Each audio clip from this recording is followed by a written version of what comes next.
no I don't take shit. I got no love for the fakeness. If you wanna play tough and wanna hate this, I'll always show up and make a statement. Everything I do so instinctive and so passionate. Every word I move so descriptive like an adjective. I got a vendetta against people who patented being negative when you should be getting after it.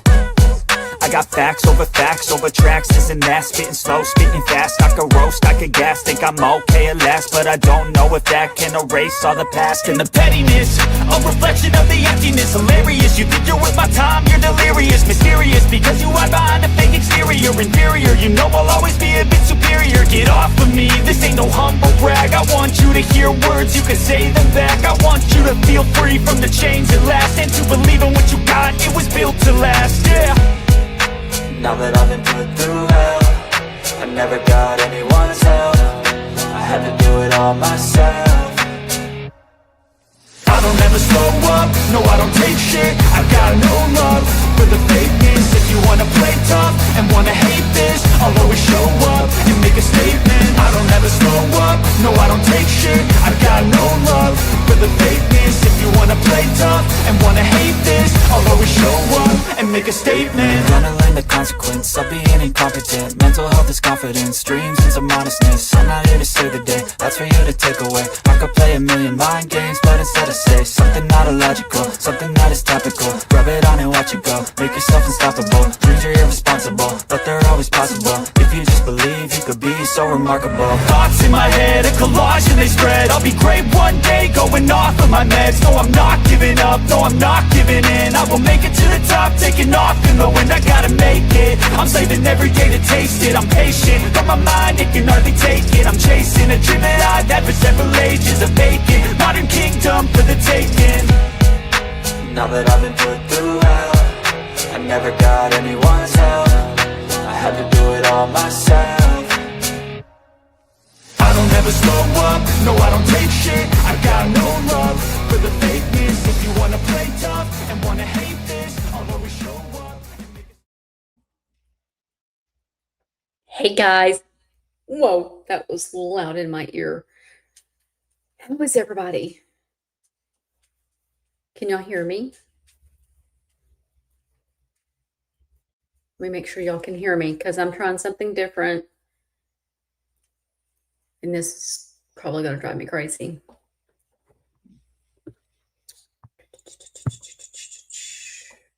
Let's do this. Okay. I'm going to remove that for now until I get ready to put it up there because I have my phone under the book and I have it muted, but I had to put my Bluetooth in. Otherwise, all it did was ring really bad. So I figured that out, but it was echoing in my ear. So until we're ready for it, I'll add it. I hope everybody's doing good. Miss Fancy Pants, glad to see you. Bubbles, my friend. There were a few in the bushes. Y'all make sure to say hi if you ain't scared. If you are scared, that's fine. You're allowed. We're gonna add. This is gonna be an interesting live. I haven't been live in forever. And what y'all are seeing behind, new office. Like, look. Well, right now you're gonna see dogs because they're everywhere. I got stuff everywhere. I've got to get everything unpacked, things on the walls, shelves up. It's been a nightmare. The house buying process has been a 2-month process of hell. I will never do it again. Good thing we plan on dying here. I'm just not. This has been awful. I have not been able to focus. I have been stressed and just completely unable to do anything. Every time I left the house, something else would happen that I'd have to deal with. So I couldn't even, I did 2 membership lives on the book. House of My Mother, whichever one that is. And I couldn't even stay focused with that. And then they would call or they would email and there would be something else I'd have to do. And and then getting it here. And then we found out we have a boo-boo that we have to get fixed quick. And that's going to cost a pretty penny. So that the energy company doesn't come and say, but it's fine. We'll figure it out. So we were giggling because this is the biggest house that we have we had 2 rent houses that were really big. but they were laid out so horribly. You didn't realize how big they was. Hey, my friend. So this has been the biggest house we've had ever.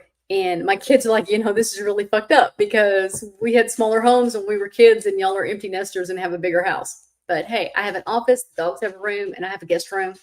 So I'm excited. I'm ready to get everything unpacked and put up on the walls. And I have a wish list over on my community page.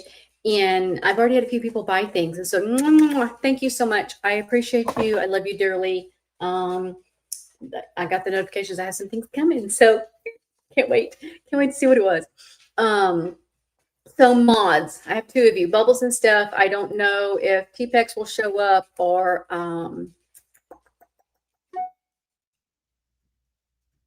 rebrand. I forgot to email anybody. I may be modding a few people while we get going because we're going to have haters. You do not have to agree with what's being said by myself or anybody else that comes up on panel, but we're going to be respectful, even up on panel. Hi, Stephanie Ralston. Welcome, welcome. How my screen is set is the brightest and still my panel view is still dark as fuck. Anyone else have this problem? No. I don't know, Steph. Nelly Belly. So mods, don't get too wrench happy. I'll tell you when to block. That way it's all on me. And nobody can say mods are doing anything. We'll know it was me. That it just saves a whole hell of a lot of problems that way. And I was trying to stream this over to Rumble and that's not working. So I have to figure that out. But when I'm through with this, I am uploading it to Rumble. Here is my Rumble. StreamYard has this new stuff where you've got notes, guys, where I can even do a teleprompter, and that is just cool as hell. I'm not gonna lie. So here is Rumble. Follow me on Rumble. I will upload this to Rumble. Miss Lala, thank you. Welcome, welcome. Come on in. Grab a drink, grab a snack, and let's enjoy the Saturday afternoon. Have some fun, okay? I plan on it. It's been a while, and I'm anxious to get back to it, guys. So that's my Rumble. Follow me on over on Rumble. I will upload it to Rumble when I'm through, and there's a reason for that. For one thing, I'm going to start doing some things on Rumble because you can have some fun on Rumble. And we know Fancy, and if she tries to strike, I have already done what I need to do to follow YouTube guidelines for terms of service, and she's tried 3 times before, has not won. If she does again, I suspect I will win it. If not, I have a backup. It'll be on Rumble. So Samadine, my geese, if y'all don't know, I have a pair of geese named Samadine after Supernaturals. They've enjoyed the rain and now they're tormenting.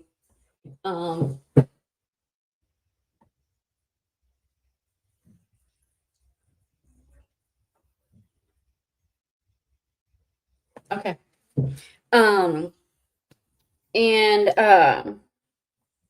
So from that,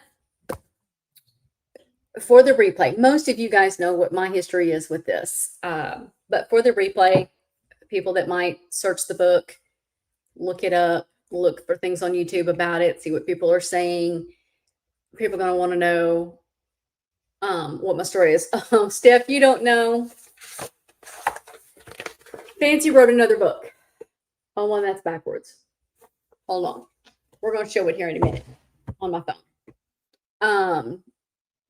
And it is, I don't even know what it is, to be honest. But let me backtrack again. My history here. I, in 2019, joined Fancy's team. At that time was called By Proxy. And it was supposed to be doing Gypsy Story. We were mostly on Facebook. We started out on Facebook.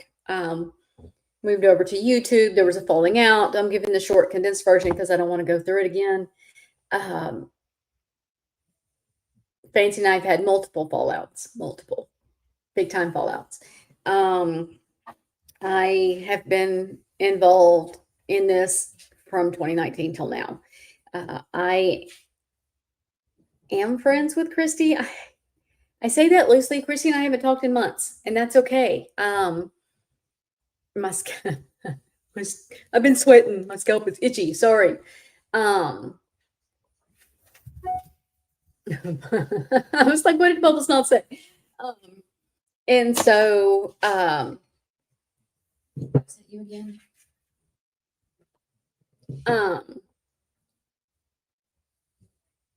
Bubbles, I don't think you meant to text me that. I think you meant to text that to somebody else.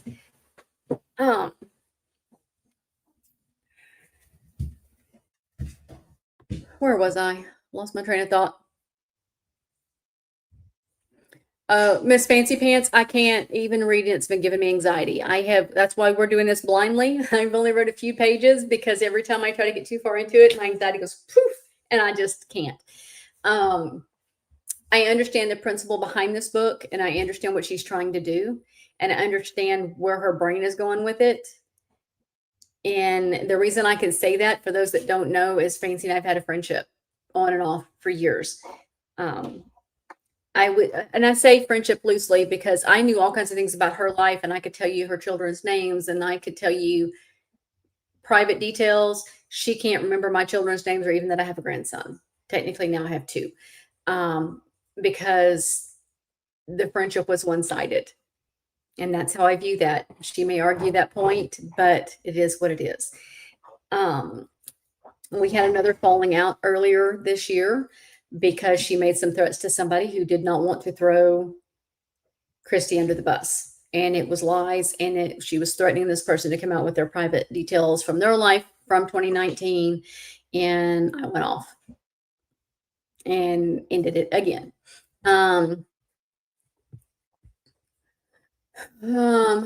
Let's see. It threatens to start the story so many times, but never does. It's debunking Gypsy's book and the story that the media has put out there. I understand that part. I understand where she's trying to go with this. It reads like poems, but it's supposed to be a play, but it's supposed to be fact-based, but it's supposed to be satire. It is a whole bunch of things into one pot, jumbled together to mean one thing. And it is, for those that have been around on TikTok, what, a year and a half now, and that have known Fancy from 2019. Fancy, and she'll say this herself, works in chaos. She lives for chaos. Her life is chaotic. Her brain functions with chaos. And this book, what I'm reading in this book, she's going to be the only one that gets it because her brain works this way.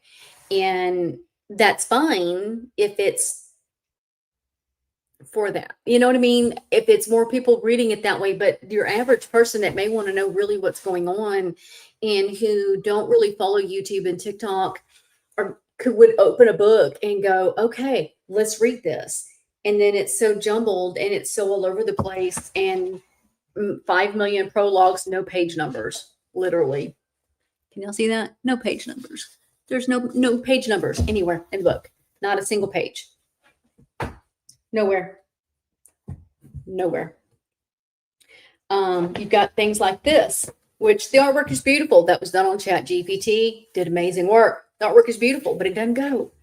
And then you've got it to where it looks like this. Got this beautiful picture, and you can't read the writing. And then it's pirate writing that makes it so complicated to even try to understand what it's saying. I have some pictures that I'm going to put up here in a minute. So I'm going to drop the link. If you've been reading the book, have something you want to say to it, any of those things, feel free to hop up here. You may not agree with somebody on panel, just agree to disagree. We all have the right to an opinion on it. My opinion on the story, I know people are saying, yeah, but you're a Gypsy supporter. To a degree. I do not agree with current stuff. Hey, Karen. I do not agree with any of the current stuff. I don't agree with the bullshit. I'm so sick of it. I stepped out of it for a reason, but I went over into Krama world, and Steph is from Krama. She knows what I'm talking about. That is more sane than the Gyps first. And Christy knows where I stand on my friendship with her, and then where I stand with this story. And it is what it is. I have never been one to lie for the family. I've never been asked to lie for the family, actually. I've never lied for Gypsy, and that's why I've never been on her inside circle. And that's okay. I didn't want to be there. I was willing to fight the battles as long as the family did their part of fighting the battles. And when they didn't, I said, I'm done. I'm out. And Kendall was the same way. And we were just over it. So, do I believe that Gypsy is a child of Munchausen by proxy? No. She malingering. She is a product of what her mother made her. We can't sit here and make Dee Dee to be this innocent person, because Dee Dee wasn't innocent. She didn't deserve to die. She didn't deserve to die, not one bit. Was she doing things for her daughter medically that were needed at one time? Yes. But later in life, no. Was that abusive? Yes. Gypsy being isolated is abusive, period.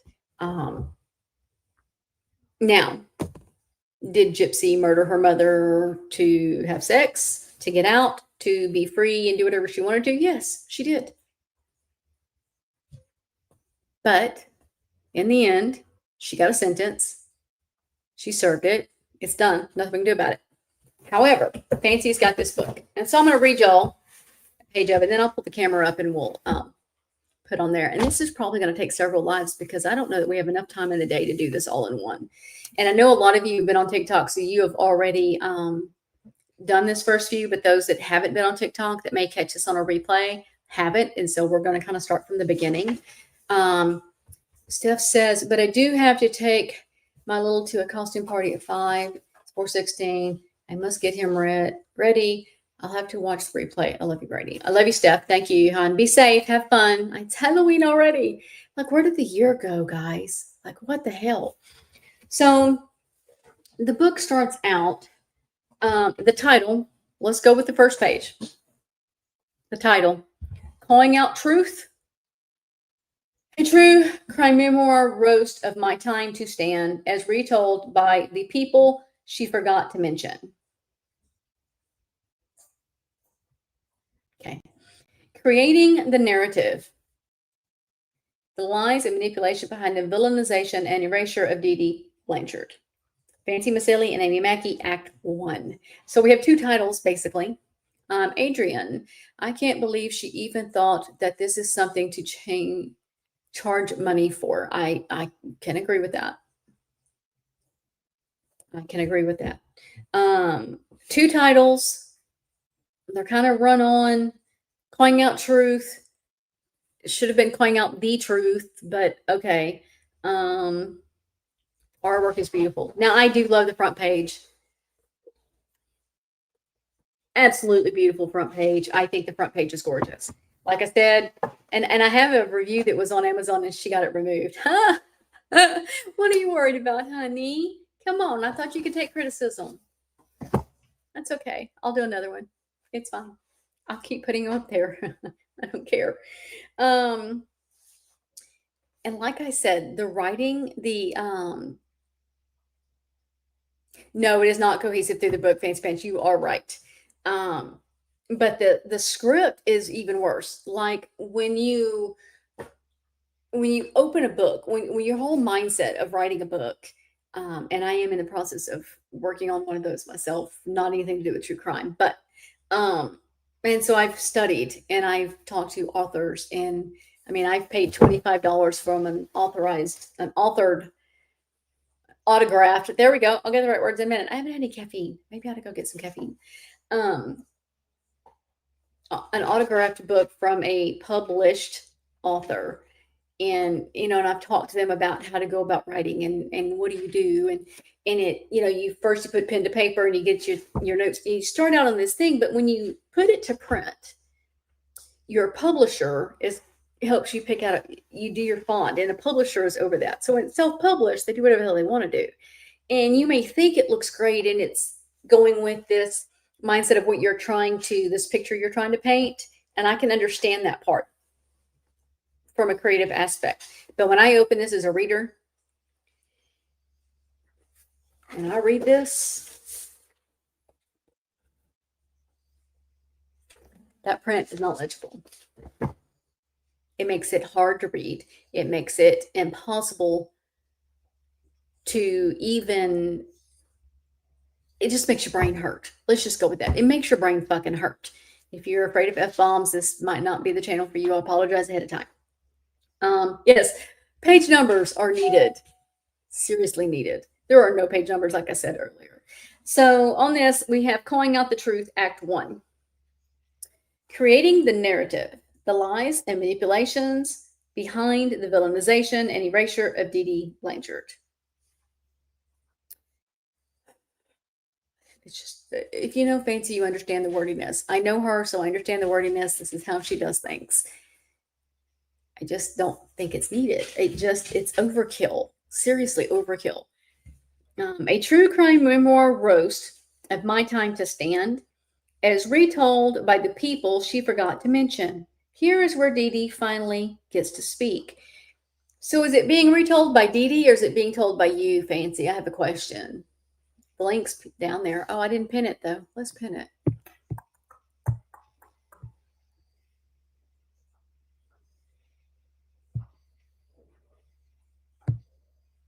There you go. It's pinned. And up at the very top, I'll repin that in a minute, is a link to the book. If you have not bought the book and you would like to buy the book, it is $28 on Amazon. The link at the very top is a link to it on Amazon. It is also in the About section. The cutting board. Hello, Dawn, my friend. Hey, Randall.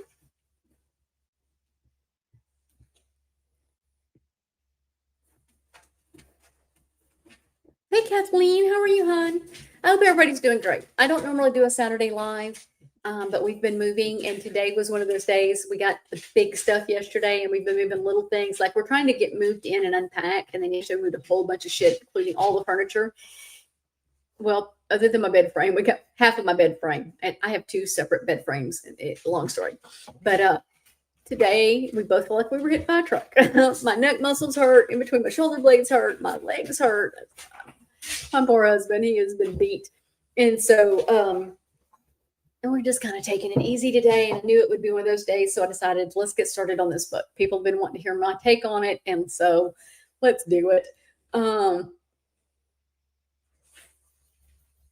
Nellie says, that's not perfect. I love this statement, Nellie. Love this statement. That's where I have a problem with the book and her statements. She is replacing Dee Dee's voice with her own. 100%.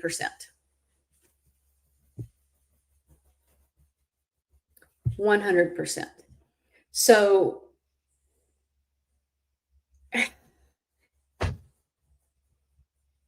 being retold by the people she forgot to mention. So did she forget to mention her mother or the people?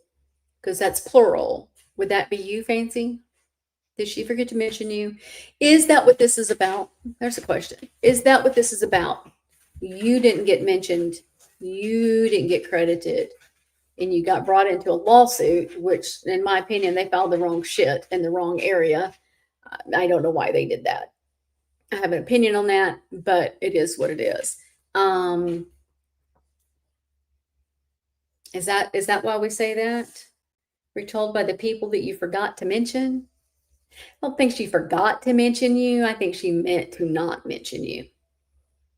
So, okay. Going on. Written and performed by Fancy Macelli, host of Gathering of the Crows, narrative firestarter, truth teller in chief.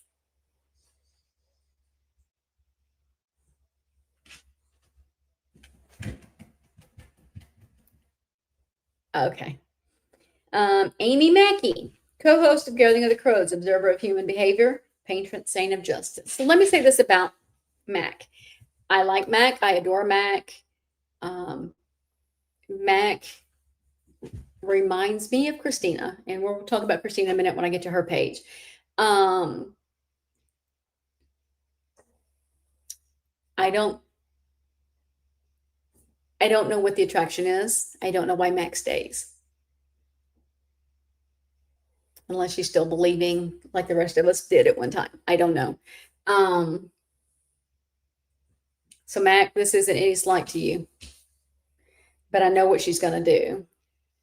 When she's through and it's done, she will sit here and say, this is all Mac's fault. Mac did the editing. Mac did the print. Mac did this. Mac, it's all going to be Mac's fault. Just like it's always my fault or Tori's fault or Christy's fault or anybody else's fault. Because she can't take any blame for herself. She can't own shit. Anyways, carrying on. With redacted sarcasm, verified citations, and no bows, just bone shards. I mean, it is witty. There's some witty moments. Yes, Miss Fancy Pants, she will. And I'll be here for Mac when she does. Always said that. As long as you don't burn me like the other one, then I tried to help. But, you know. Published by Feather and Thorn Press. Published by Feather and Thorn Press. An imprint of Mad Ginger Entertainment, where stories are stripped of their masks, truths are filled in morning ink. Okay. And narrative is both the poison and the cure. Where facts get filed, narratives get cross-examined, and myth dies in the margins. Justice, receipts, no more fairy tales. Founded by the Mad Hat and the Caterpillar, sealed by the Crows. Louisville, Kentucky, the Good Wives Network.com.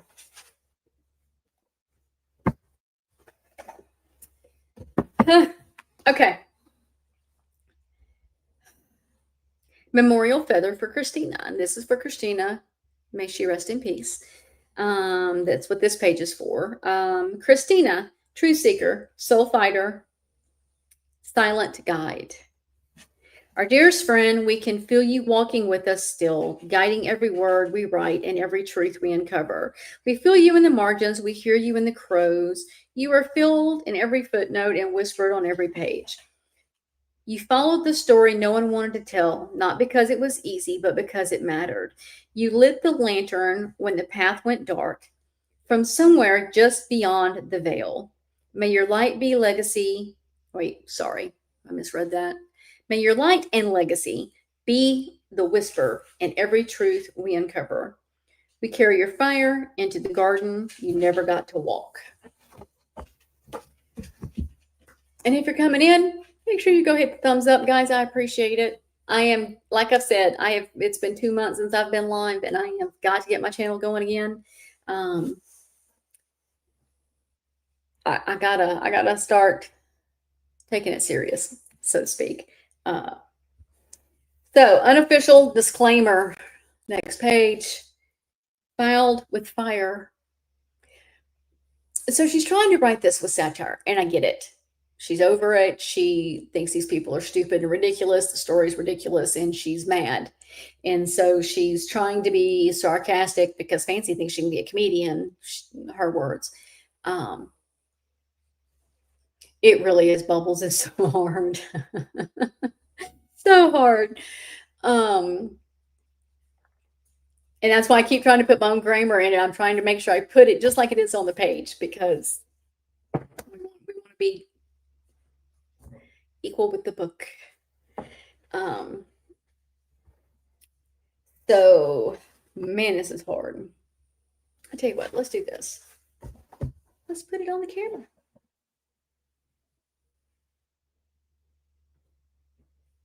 Well.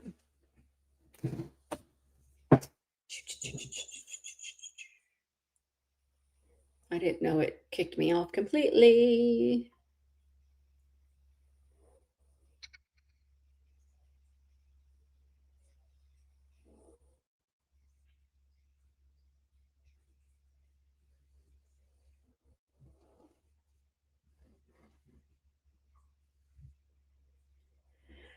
Sorry.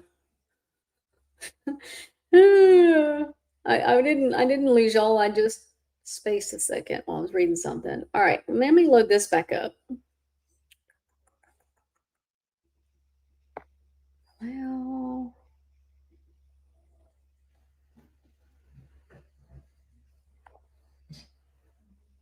studio. And this is where it will, hold on.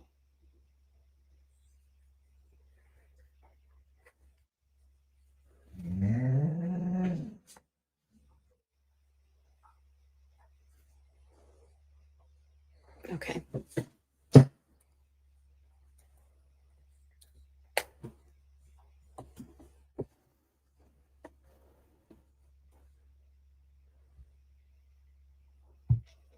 Okay. Can y'all still hear me?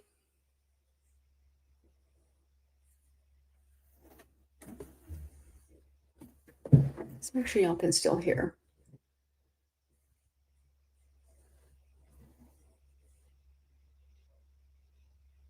Okay, good. Thanks, Random. So, as y'all can see, let's bring it up closer. I can't zoom in with this. And I was looking at adding a second camera, and StreamYard has lost their fucking mind. They want $88 a month. Not happening. I'll find another streaming. I need to do Restream because it does all that. All right. Can you see good? All right, we can see. Let's see. Let me take this, and we'll take the comments off so y'all can see that.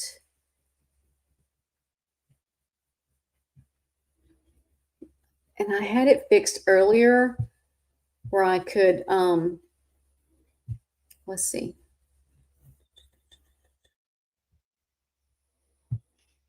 Oh, that ain't it. We'll just do that. All right, we're just gonna leave it at that. This is all allegedly, in our opinion, for entertainment and educational purposes only. You know, like every podcast says before they burn down a carefully curated PR myth with the full force of court documents and sarcasm. And Fancy can say the disclaimer faster than any content creator this side of true crime. I think it's funny she thinks she invented that comment or that statement. Anyways, because she has been saying it the longest. Really? Do you really? Oh, never mind. We are not attorneys. We are not doctors. We are not even trying to be nice. We are not sorry either. When have you tried to be nice? Curious? Okay. We are two Gen X women with enough browser tabs to get subpoenaed, and we are not here to be polite about any of it. This book is not pretty. No kidding. Look, guys, she tells us it's not pretty. So why are we shocked? Oh, she didn't mean by this. She okay. Anyway. It is not curated for comfort. The macabre and the absurdity will entertain you. However, do not let the clowns distract you. You will be their fool every time. We designed this book to challenge, to confront, to claw at the coffin of lies built around a woman the world forgot. Nobody forgot Dee Dee. I mean, we've made it about the drama on TikTok and YouTube, but nobody forgot that Dee Dee was murdered. I mean, I think the people making a mockery of her daughter as it is making or forgetting her, but we've made it about Gypsy and not about Dee Dee on TikTok and YouTube. But in the end, everybody mentions that Dee Dee didn't get justice and that Dee Dee didn't deserve to die. Oh, I can't. We'll never get through this book. To make you ask how the girl who planned her mother's murder got a movie deal, while the woman she stabbed to death got diagnosed by press release. So, movie deal. Was it a movie or was it a series? There is a difference, no offense. But there is. Somebody that's part of media or claims to have an acting career would know that, right? Okay. To make you ask how the girl who planned her, oh, never mind. I read that part. It is here to piss you off with facts and drag the narrative by its timeline. Okay. It is here to make you uncomfortable. Your book makes us uncomfortable, and it's not the content. To make you question what you shared, reposted, quoted, or blindly repeated. You mean like the book you put out? The other books you put out? Okay. It is not conspiracy theory. So there's no freezer theory and sex trafficking and whatever the other theories were in here. Cool.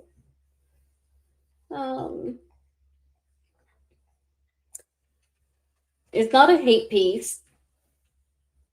But it is a record, a reckoning, a roast of the soft, sad, staged version of events we were all sold. This is forensic correction, a psychological excavation, and a rage-fueled reclamation of the truth Dee Dee Blanchard was denied.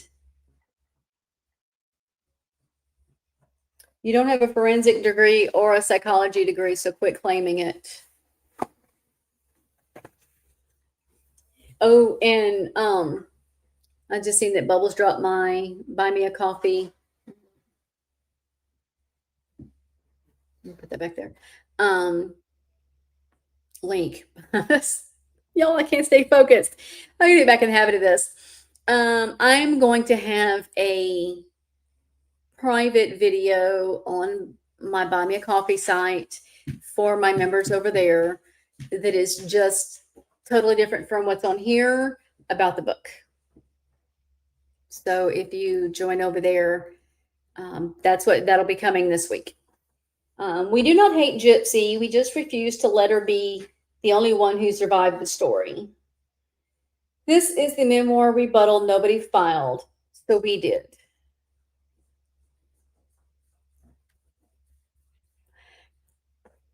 Do y'all really, really believe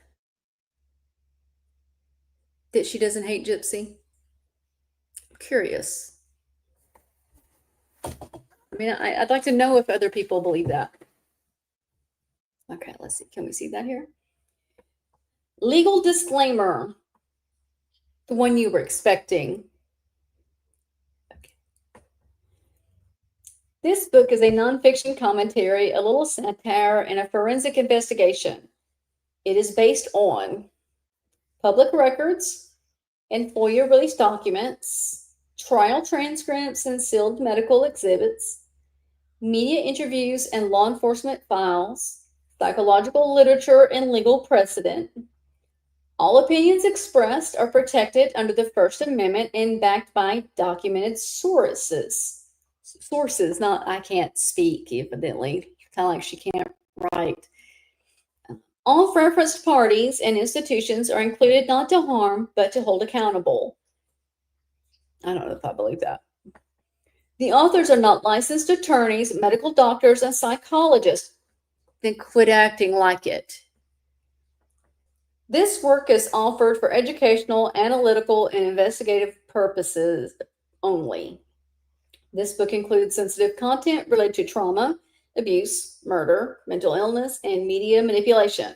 Reader discretion is advised. Some sections were organized with AI-assisted tools. No shit. But all conclusions, sourcing, tone, and context were shaped, written, and cross-examined by human hands with red pens, black hearts, and enough rage to burn the myth down twice. So do you not hate her, but you're filled with rage? Makes sense. Black hearts. Yeah. Millennial. Hey, hon. Your heart is the blackest as they come. Just saying.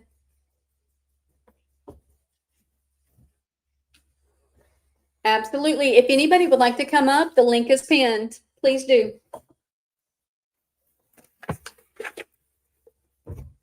So, feather note, filing cabinet version filed by Fancy Macelli and Amy Mackey. I mean, at some point we get to what they're trying to say. I think.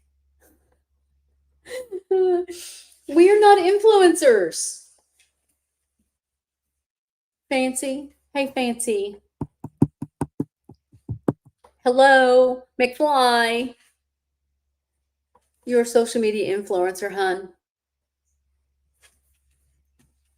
Did you forget that part? Okay. We're not trauma bloggers, thank God. As Gen Xers, we grew up on fax machines and court dockets, and we remember what it meant when someone said, I've got the files. Back then, you prayed nobody opened the drawer. Now the door is internet. And folks, we do not just open it, we alphabetize. It's one sentence, evidently. This book was not curated for sympathy. It was not built for buzz. It was filed, tab by tab, beneath every headline that got it wrong and every public comment that thought trauma could be clickbait. There is no punctuation in that sentence. Like, oh my God. Mhm. Hey, girl. Hey. This is Look at my a profile mess. picture that Bubbles made me.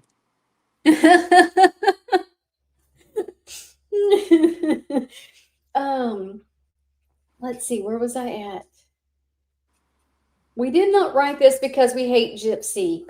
So if you say it more than once, does that make it true? Are you trying to convince yourself, Fancy? Asking for a friend. We wrote it because we love the truth more than the version she told. So go ahead, laugh, gasp, and follow us. But whatever you do not pretend this was not always there, waiting to be opened. Filed by the good wives, backed by the crows, no bows, just bone shards. Jesus Christ. Y'all. I can't. I Are hate you to still there? yeah, I was gonna say I hate to spoil your the next part, but she repeats that again. Oh my God. She repeats everything about I've only gotten up into Act One, Scene 20, and she repeats thing pretty much everything she says no less than a dozen times. Oh. Is it echoing for y'all or just me? Oh shoot, I can't hear you. Can you hear me Can you now? hear me? Yeah? You're echoing. Do you have YouTube opened? Uh-oh, we got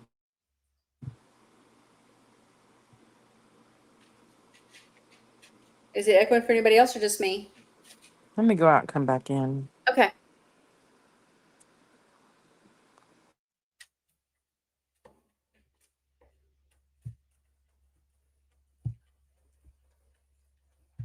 I'll kick her out and then she can come back.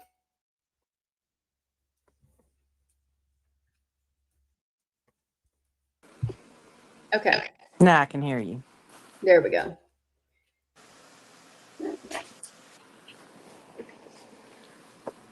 I've got my books here. It's all very repetitive. It's so repetitive. So here's an author's note. I mean, we haven't even got into the book and we've had 500 prologues and a author's note. Like, I mean, where's my other? Let's see. We've got this book here that I want to start reading. Let's see. Well, let's open it just a second. We've got Let's see. What do we have? Do we have a prologue on this one? I mean, James Patterson is a well-known author. Author's note. He starts with an author's note, and then he does a prologue that's literally nothing. Oh, I take that back. It is about 10 pages. But he's got commas and periods and full sentences.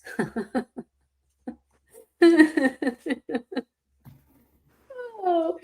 Okay, calling out the truth was born out of grief. Okay. Grief for a mother erased by lies, for a truth too complicated for sound bites. Grief for a public too eager to crown villains and victims based on how well their stories told. Sold, not told. Sorry. This book is the product of years of investigation, analysis, and hard reflection. It is not designed to be consumed like so many other retellings that glossed over reality. That was one run-on sentence. We ask harder questions and face uncomfortable answers to restore dignity where it was stolen. We do not claim to have the answers, but we refuse to accept the easy ones we were given. Thank you for having the courage to look deeper with us, Fancy and Mac. And look, let me just remove this because it's giving a stupid echo. Whoo! And Random's back again. I'm back. Let me remove the other one. Well, I can't see. Am I supposed to be able to see the comments? If you right? go over on the right of the screen, you'll see something that says comments. Click that. Oh, I see. Okay, good. Okay, thank you. Yeah, I didn't hear an echo either. Like, oh my God, it goes on. Like, I haven't gotten past this, guys. This is where I stop every time when I'm reading this book because it gives me a fucking headache. The font itself. Oh, there's way more of that. Have you gotten into the pages that have all the images where it bleeds into it? Well, yeah, that's this next one. This one here. Yeah. Like, it's bad. Oh my God. Here we go. Here's her dramatic. Let's do it in a fancy dramatic voice, shall we? What you are about to hear and why we are saying it! Exclamation point. This is what happens when a 2015 version of Heathers and the original Mean Girls take a wrong turn into the endless Story Channel movie. Crash the Evil lives here and wakes up in a courtroom run by Elwoods with a grudge, a binder, and a permanent side-eye. It is forensic, it is unfiltered, it is just a little unhinged. A little? Okay. And it is everything you have wanted to say about the case, but were too scared to put on record. We are the bitches with binders, and we brought them to court. We file with tabs, we annotate with rage, and we cross-examine with just enough Hollywood to make it hurt. Don't worry, folks. We got you. This is going to be fire. Right, Millennial. That's what's getting me. Is she's going on about it's the FOIA and it's the files and the medical and all these things, and it's backed with satire and parody. And it's actually none of that. I mean, there's a little bit of fact sprinkled, I would say, very periodically, not by any stretch of the imagination a linear thing through the book. No. It's just, I struggle with the words for it, guys. I just do. It is insane. I'm just, Brandy's nicer than me. On my stream, I don't struggle for the words. Not at all. It's trash. It just doesn't, I don't understand. I mean, I understand, well, it's nice to be back in my computer chair. I've had to sit on the couch of the bed for so long. This is, I'm going to love having an office. Who's going to drive her, Millennial? Her kidnapper, you mean, Nellie? Look, if you get in the car with Fancy, be prepared to be called a kidnapper. Just saying. Just saying. Don't. She'll accuse you of kidnapping. I may not be a Pink Hat Sarah fan, but she didn't kidnap Fancy, guys. Prologue table of contents. So here's my thing with this. I've never seen a prologue table of contents. That's kind of scary. There's 16 items here. We don't have any fucking pages. There's no page numbers to know.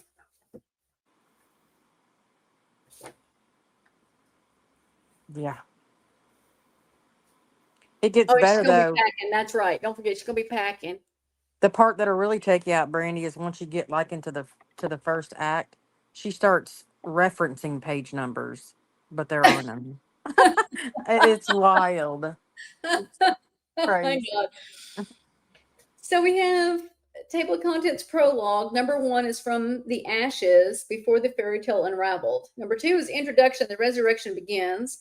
3 is cross-splaining it to me. Crow-splaining it to me. Sorry, this fucking font is horrible. Number 4, choose your own reckoning. Number 5, how the trial will proceed. Number 6, cast and courtroom sidebar. Number 7, Weed's entry. The Girl in the Glass Garden. 8, Pink Script Publishing, LLC. 9, The Pink Stranded Rebuttal from the Cult of the Delulus. Number 10, The Letters we wrote instead of screaming. Number 11, From the Weeds Who Were Never Pulled. Number 12, Bloom File Number 1, The Seed Was Performance. What? Number 13, The Garden of Silent Witnesses. Number 14, The People versus the Performance. And number 15, Tea and Testimony, Broadcast 1, The Spotlight Was the Alibi. Number 16, Tea and Testimony, Broadcast 2, The Garden is Open. I'm going to go buy a red pen tomorrow, Miss Fancy Pants, and I'm literally just going to go through this book. Mm-hmm. Hey, Cajun Bayou Beauty. Hey, Cajun.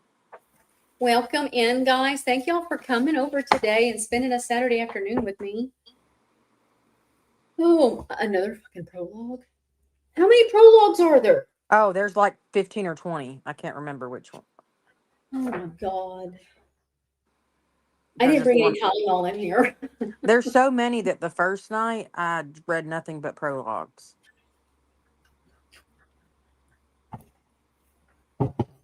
And that went Yeah, I on think for when like, I'm done with this one, I think I'm sending mine. Dawn asked me for it so she can go over it. We'll be passing these books around, guys. It is, and we are doing fair use with this book, so you cannot strike me, Miss Fancy, Miss Macelli, Miss Johns, whatever name you want to go by. I'll piss her off in one way or another, right? Hell, my voice pisses her off enough. I was gonna. I was just about to say the same thing. My name, just drop my name and comment somewhere and watch her lose her shit. It's hilarious.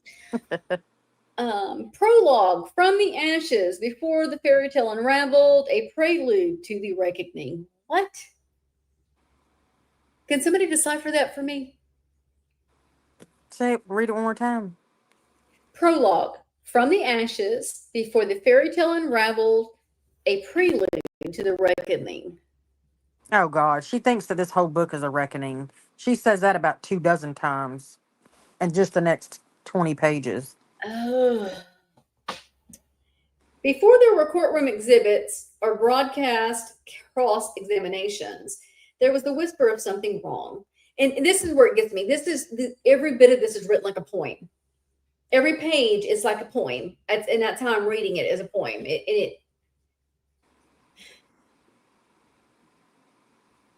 Okay. Before there were courtroom exhibits or broadcast cross-examinations, there was the whispers of something wrong. The story did not unravel in a straight line. It split like a shattered mirror. The prologue does not deliver a verdict. It delivers an invitation to question the script you were handed, to unearth the voices that were edited out, and to begin the reckoning buried beneath the ribbons. This is not the beginning of the murder. It is the beginning of the myth, and the crows are already watching. You know,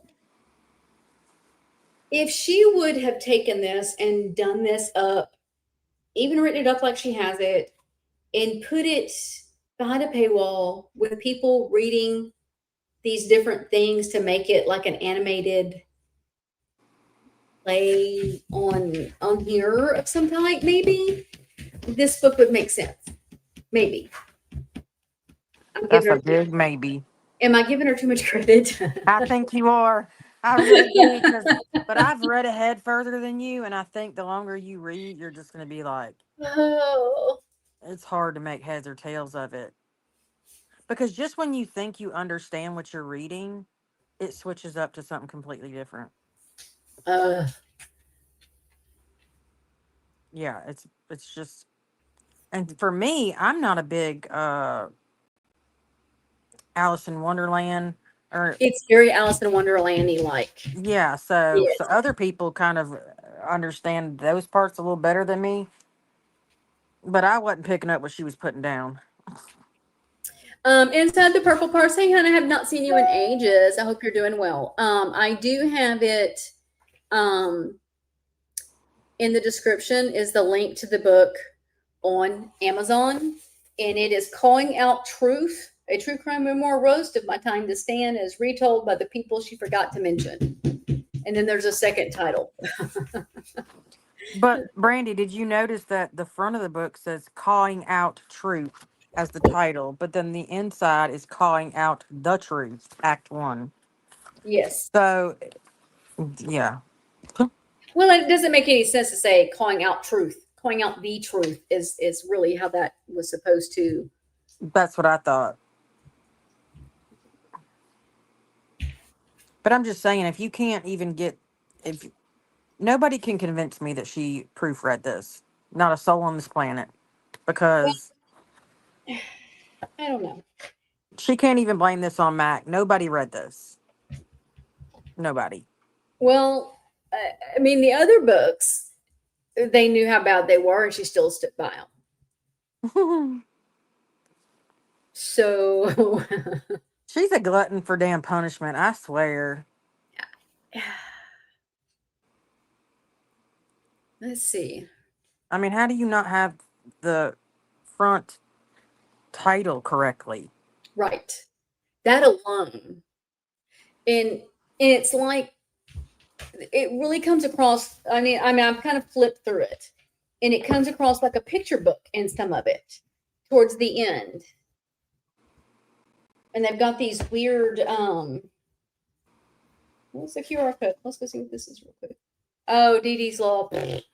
Yeah. Guys, there's a law out there that is the same thing. Stop it. That's You a can't link to, take the family's freedom of speech away because you don't like what they have to say. yeah, that's a link to her change.org petition.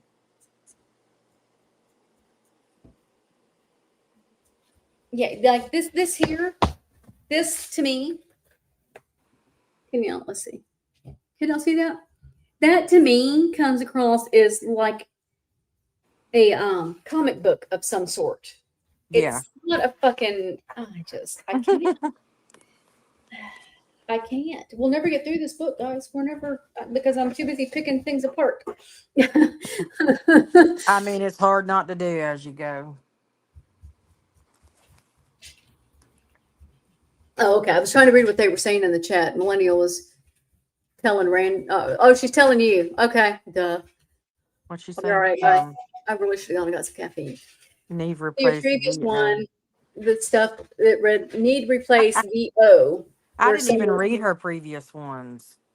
Oh, you didn't read them? No. Oh, I did. Well, I read one of them. It was Mm-mm. miserable. What they did on the other ones is they took the podcast and transcribed it into a book. So her first books were literally the original story that she now claims is so wrong. But she literally put it out last year.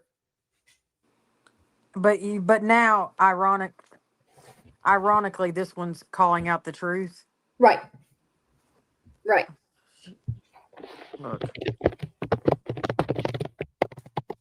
Hey, into the weeds. I'm still trying to get used to my new channel name. It pops up and I'm like, wait, no, it's me. All right. So now we're prologue scene 1. I Can somebody explain to me why we have a prologue scene 1? That doesn't, I don't think that No. to be like that. Yeah, exactly, Bubbles. Who wants to tell her she played a very big role in the narrative? She played a major role in the narrative. She was in magazines. She was those documentaries that she did that she brags about was still doing the same narrative. And she still promotes the shit. Remember when she saw herself, her Tasha K interview in when she changed the algorithm? That gives me life when I Well, and she rewatch didn't that. understand why people were mad that she took Tasha K's um, live or the video with her that was behind a members only and shared it on her own for people that weren't members. And I'm like, they paid for you to go to Florida. What part of that do you not understand? Like, that was Yeah. how they recouped the money for bringing you an expense paid trip to Florida for the interview. So rude. So rude. She Self-entitled, knows she plays self-important bitch. dumb. She is she plays stupid. She is intentionally obtuse 90% of the time. Mm-hmm. She knows what she's doing. Mm-hmm. She knows very much what she's doing. Anybody that thinks otherwise, Mac, gotta listen, honey. Come Yeah. on. That's what bothers me is that there are people that believe her, and I get it. I mean, there are people, in my opinion, that are they're being emotionally manipulated and it's abusive. But when you're being emotionally manipulated or being emotionally abused, you don't know it while you're in it. Right. Right. Well, So and it was easier with social media, and this is you see this happen in any community you go into. People that can't stand Gypsy. Gypsy was not a very liked person in 2019. Oh, My Little Pony, thank you for getting a membership. Appreciate it. hey, girl. Um, I keep losing my train of thought. Oh, in 2019, she wasn't liked, and you had a very Molly. Get the blanket. There's 3 of them. Y'all share the blanket with her. Jesus, this dog. You had Gypsy's camp and Nick's camp, and you couldn't be in between. You had to be on one or the other, and each side hated the other. And so when they came out, people didn't understand. They thought they had to support everything Fancy was doing and saying and behaving because she was going against Gypsy. She'll say that she doesn't hate her. Yeah. Raise your hand if you believe she hates her. Yes. That's the first thing I thought when I read that. I actually laughed out loud. I had to stop reading to laugh. When it come in, I literally opened it, and because every book I get, I'll flip through them. Just it's a habit, and I'm like, what am I looking at? It looked like a recipe book in the beginning, and I'm like, what in the hell? Oh, it's poems. Oh no, it's a play. What and it gave me like I've had so many people say, you through yet? No, I can't get past like page 20 because it gives me a headache. Just can't. I had to go to bed early last night. I was exhausted. Right. 1980 says, Brandy and I disagree on Gypsy and agree on Fancy. And the funny thing is, Millennial, is we don't necessarily completely disagree on Gypsy because I do see people's points, and I probably agree with y'all more than I disagree, which is weird. Because do I believe, I said this earlier, you missed it. Do I believe that Gypsy did this to get some D? I do. Do I think that she was abused physically? I don't know. Do I believe she was abused emotionally and mentally? Yes. And there's proof in that. She was isolated from people, and she was a part of a con. She was taught to be a part of a con. So that to me is abusive, in my I opinion. That's agree. how I see it. Dee Dee created her murderer. And years ago, when Fancy first made a YouTube channel, it was called Murder by Design. And that name came from the fact that Dee Dee designed her own murderer with Gypsy. And she did. She created this monster, quote unquote, that we see with Gypsy. And right, Stephanie says it's so complex and Fancy is making it messier. And so this case doesn't need theatrics. It just doesn't, because it's so fucking crazy. Oh, thank you, Bubbles. If you got a membership from Bubbles, make sure to tell her thank you. And so, and I have had some different things. Like I messaged Millennial here the other day on some stuff she put out and said, okay, I have questions. And we talked about it and she helped explain what she was finding. And I was kind of okay, you know. I do see things a lot differently. But I've been saying for a long time, I didn't think it was Munchausen by proxy. It was malingering because of the con. And that was something Christina always said. Christina was the one that brought that to us and said, guys, I don't think it's by proxy or Munchausen. I think it's malingering. And we were like, wait a minute. And we got to looking at it. And so I agreed with Christina 5 years ago that it was malingering and not Munchausen by proxy. So it is just, it doesn't need all of the extra. It doesn't need books with 500 prologues and run-on sentences in what is supposed to be a play and a parody and satire with facts. It doesn't need, just put it out.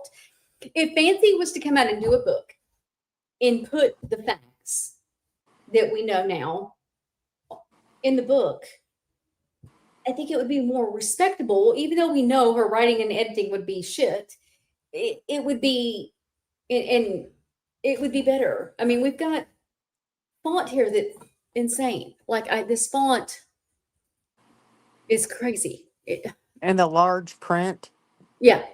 I mean, and all the empty space. I mean, this book should be a third of the size that it is. Right.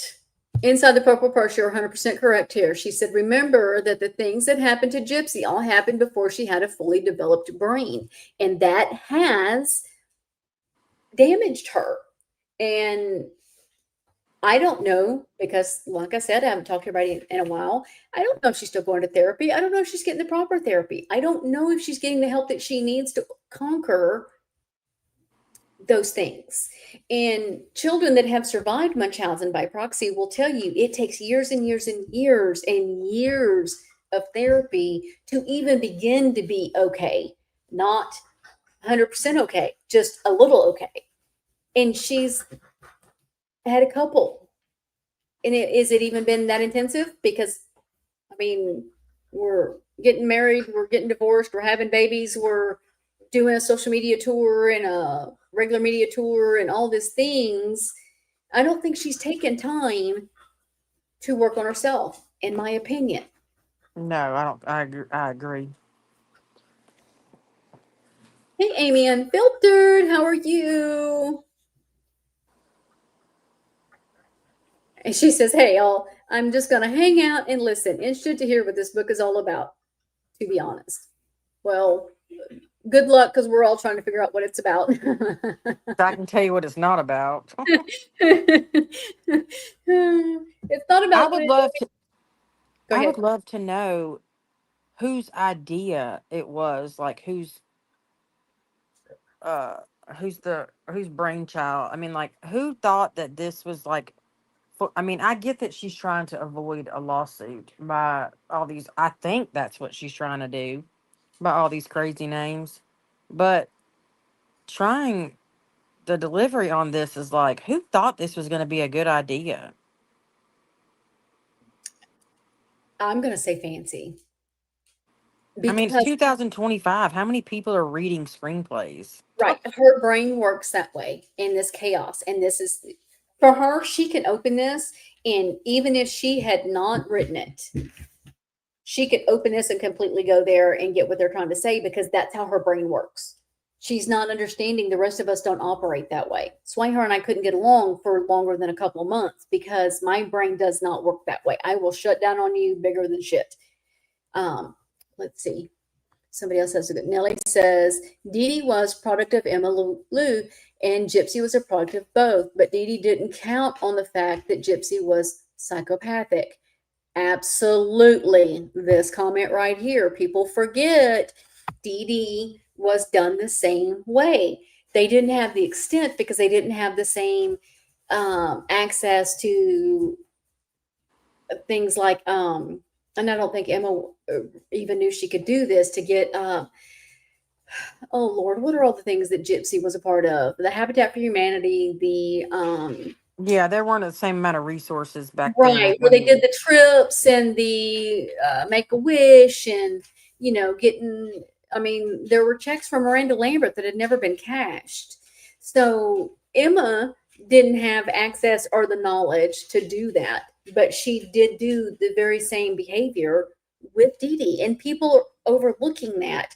And when the family speaks on that, they're attacked and told that they're hurting Dee Dee, and then they're wanting to do this stupid law, Dee Dee's law, to try and shut family members up from speaking the truth. This family knows Dee Dee better than the rest of you. Fancy, I hate to tell you, this family knows her more than you. You think you know her. Bitch, please. The family knows her. Take a fucking seat. Quit trying to slam the family for speaking about their sister. Dee Dee was murdered. She was murdered horribly. She did not deserve that murder. Not one bit. No. Mm-mm. But she was not an innocent person. She wasn't, and y'all can hate on me for this. She wasn't a good person. The family wanted nothing to do with her because she drove them crazy. She wasn't well mentally. She was not well, and that's my opinion. I'm allowed to have it. But the proof in how she raised Gypsy, she was not well. She wasn't well. No, absolutely not. She wasn't. Let's see. I'm trying to catch up on chat. Okay, I didn't miss anything. I don't want to miss anything, guys, because y'all are coming in with some good comments, and so I want to make sure I get them. Oh, go love on the grandbaby. I was supposed to get to play with mine today, but with the rain coming, they didn't. We decided not to have everybody out. It was supposed to be raining all day. It's absolutely gorgeous outside. But that's okay. My body hurts too bad to do any more moving today. I'm getting too old to move. I ain't lying. I am too old for this shit. Nellie says there were and are no innocent victims in this case. Agree. Absolutely agree. I agree with that too. And even the grandpa abusing. And here's the thing on that.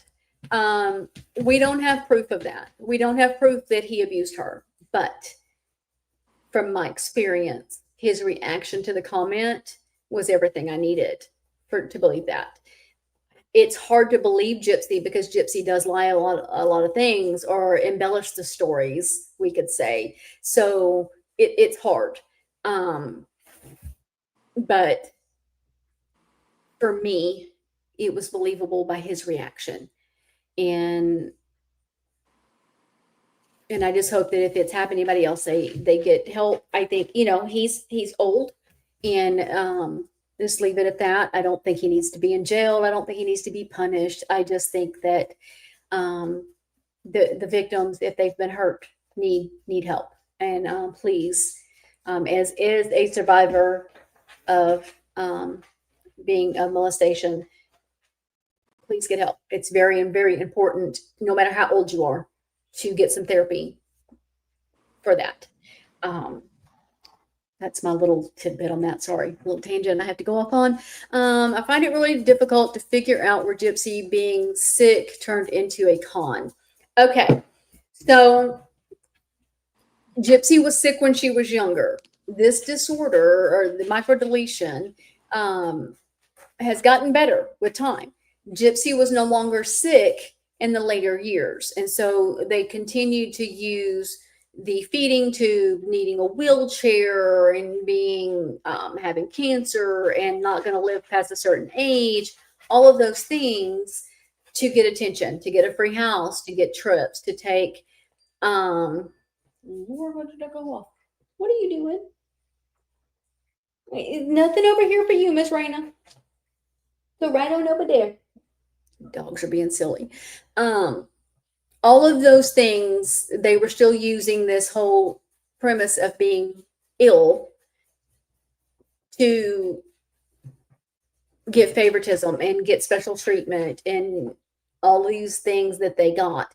Gypsy was no longer ill. She didn't need the wheelchair. She didn't need the meds. She didn't need the feeding tube. She did not need those things. Now, and we'll take a side journey off the book because this is something that was said by Dr. Yorker that made sense and made me go, oh, okay, I get it.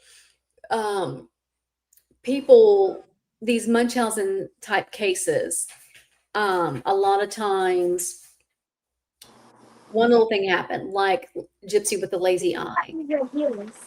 And then yes, my dog does have the same name as Ken's mother. It drives me crazy, but she does. Is my shepherd. And I named her before I ever knew about Ken. I've had her since 2017. So I didn't name her after his mother. Let's just put that out there.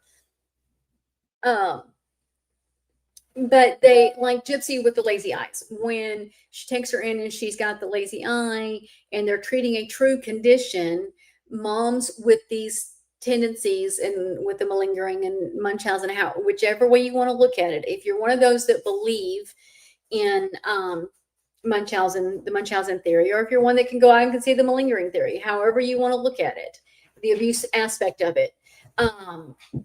Moms, these cases start out with moms having a real issue with the baby and something being wrong, and they see attention, and then all of a sudden it goes from lazy eye to a scraped knee that turns a knee in a wheelchair to muscular dystrophy and cancer, and it just snowballs because they see that they get attention. And now I think I have always suspected, and this is strictly my opinion, that the doctor from Louisiana, and his name is escaping me, somebody may know it in the chat, that went to Missouri was somehow connected with Dee Dee and all that. I've always believed that because it didn't make any sense on how they connected again from Louisiana to Missouri and how he was so involved and didn't catch on. And so Beckman, thank you. I knew you would remember it. His name totally escaped me. I do believe he was involved somehow with it. See, I just totally went off on a tangent on this, and that's not what I meant to do. I dug ducks. My ducks are out here playing. I'm going to love being able to sit here at my office and watch my critters out here playing. All right, so let's try to go into the scene one, guys. Yeah, y'all did. Y'all said it at the exact same time. My God.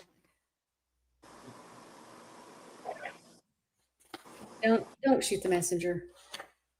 Don't. I'm just going to read what's here, and we all don't end up with migraines before it's over with. Stephanie, I agree. I don't think that Gypsy was ever made sick. I think she was taught to pretend, and some elements might have been real and then expounded on, if that makes sense. That's just kind of how I take on it. That's why everybody's always going, Brandy's such a Gypsy supporter. See, I'm not really such a Gypsy supporter.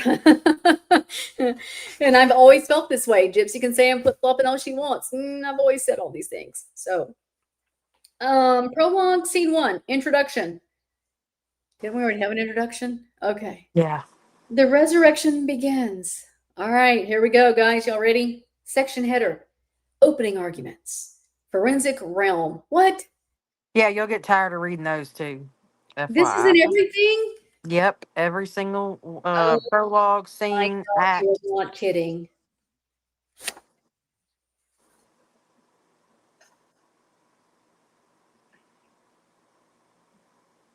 When I was reading it, I got to where, like, unless there was anything new, like a new name or word or something, I just skipped over Good to know because that's probably going to happen. it. Filed by Fancy Macelli and Amy Mackey. Filed under media mythology. Posthumous prosecution. What? Memoir misinformation. Realm. Forensic. Real world. Are we doing a dragon tail thing, or are we in Viking times here? Like, what the hell are we doing? And Yeah, I I think, guess oh, Lord, I'm gonna bang my head. yeah, it's a lot of that. Feat 1, the rebuttal they did not want written. Fancy, they just want you to shut up and it's not because you're speaking truth, it's because you're an idiot. Oh yeah, and I don't know if you caught on, but this is supposed to be a rebuttal to My Time to Stand. Yeah, I No, think the that's what, correlation, yeah, the correlation's completely lost on me. yeah, that's it reads like that's what it's supposed to say, but then I'm not quite grasping that. Right. Cajun Bayou says, remember, this is nonfiction. Yeah. Let's see, Fancy go into a court of law and say, the realm has spoken. I'm going to have to go watch some Game of Thrones now. Look, write this up in a Game of Thrones type of anthology and let's go. Another Brit says, I'm already so lost. So am I, and I have the book. Right. Okay, the rebuttal they did not want written. My Time to Stand was hailed as a story of survival. The girl, the illness, the mother turned monster. But what if it wasn't a confession? What if it was a performance? What was a confession? The book. My Time to Stand was a confession? According to Fancy. I thought it was a memoir. Okay. So none of us understand where we're going with this, right? Right. And I've read I've read about 50 pages further than you're at right now. Oh my God. It don't get any better. None. Did she It include actually a gets map? worse. We need a map, and I think that's what I told Bubbles. I'm going to work on a map of the characters because Good fucking luck. when we get to the names, you guys are going to see why. Wait till I get to the names. And my email is TrueCrime Uncorked for now. That's going to be changing. I just haven't added the new one. I'm still working on that, and I'm working on changing my membership levels to my Dragon's Den stuff. But welcome into the den, guys. Let's have some fun. And try not to have too bad of a headache. The jury is out on the memoir. And just as long as it doesn't include the Yellow Brick Road, I'm fine with it because I'm still lost by why it's in there. I can't. Wait, what did inside the purple purse say? Because somebody's laughing. Was Diddy there? Like, my God. Okay. Calling out the truth, creating the narrative, the lies and the manipulations behind the villainization and erasure of Dee Dee Blanchard is a forensic, record-backed rebuttal.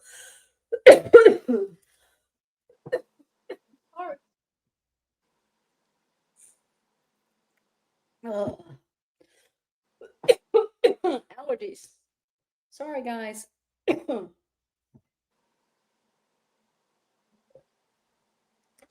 Record-backed rebuttal to the Gypsy Rose Blanchard myth.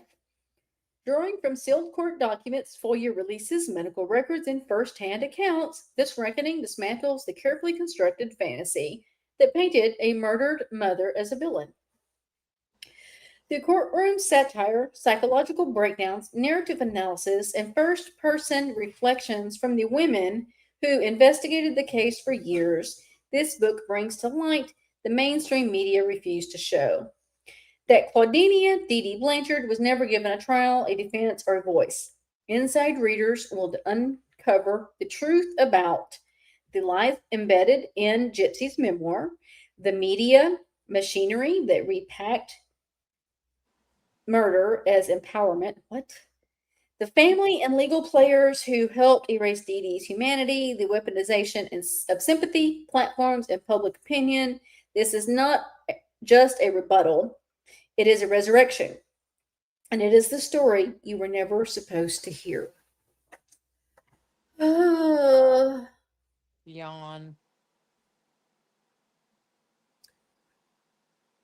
Lord. There's a Prologues. lot of framing it that way so that you'll get the gist that she's trying to like really prop herself up, like so that we should all have a debt of gratitude to Fancy for writing this book when nobody else would defend it, Dee Dee. Fancy, you know what credit I'm going to give you? The fact that you're giving us entertainment and a disaster of a book and content for days. Like, we got content, honey. We could do 500 panels a day on this and cover new things and have more fun and laughs at your expense. Just saying. There's an entire fucking community on TikTok that is in defense of Dee Dee. Like, it's just Right. the craziest bullshit I've ever heard. Well, and she turned on the family because they wouldn't give her stuff but gave it to somebody else, and she went ballistic. And because if people won't give her the time of day because they're tired of dealing with her, because the family's been dealing with her since 2016, I believe, 2017, around in there. And they're done with her. They're tired of the chaos. This book, this chaos we're reading, this is an everyday thing. We're all tired of it. It's the cognitive dissonance that she needs to make whoever separates themselves from her the villain, because it can't possibly be her. It's just the most narcissistic shit I've ever seen. Right. Oh, absolutely. 100%. Nellie says some of us were defending Dee Dee way before Fancy ever came on scene. That's true. True. That's true. Way before I came on the scene. Like a lot of you guys just came into this last year from TikTok. This has been something a lot of us have been doing since 2019. Now, I've never said and totally defended Dee Dee other than I didn't think that she deserved to be murdered. And the one thing that always bothered me where Gypsy was concerned was I never felt like she had an adult fighting for her. I didn't think Rod fought for her. I didn't think Christy fought for her. I didn't think the family fought for her. And I was a child that the adults kind of stood back and let things happen to. And for me, it was triggering. And I was mad that nobody fought for the child. Not the gypsy at 24 that murdered her mother, the child at 12, Right. at 8, early on that could have been saved and gotten mental health help that she needed to be a better person and not become a con artist and a murderer.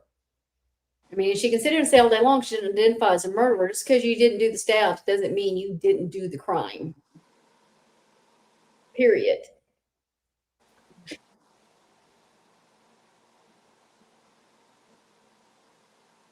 Let's see what these comments.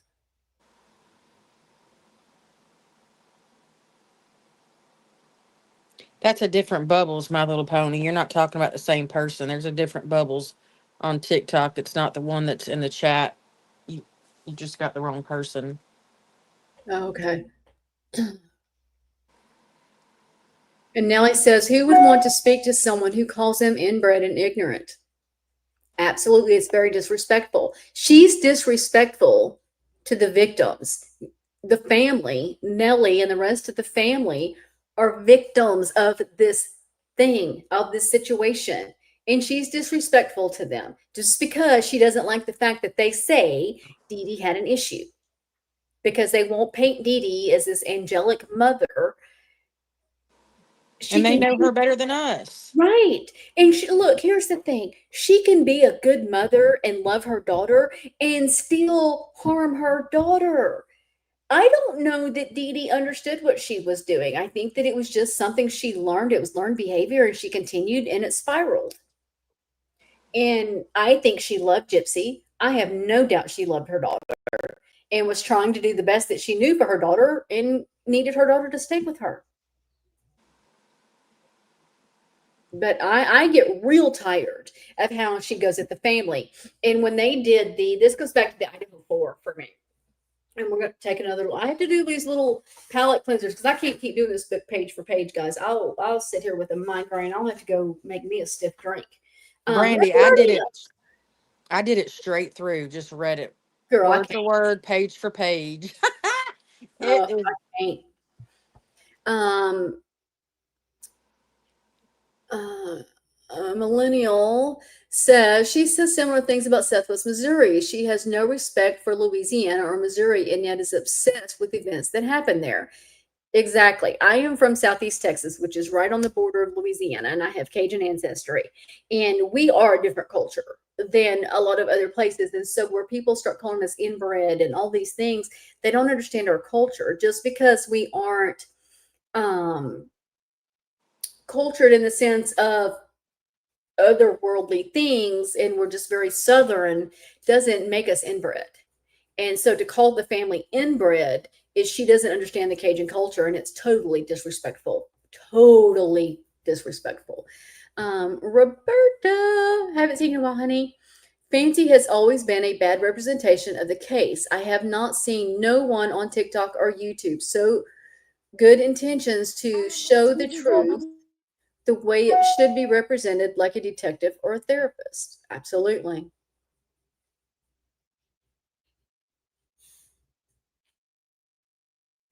Inside the Purple Source says, is there still money in the story? There is money if people want to pay for it.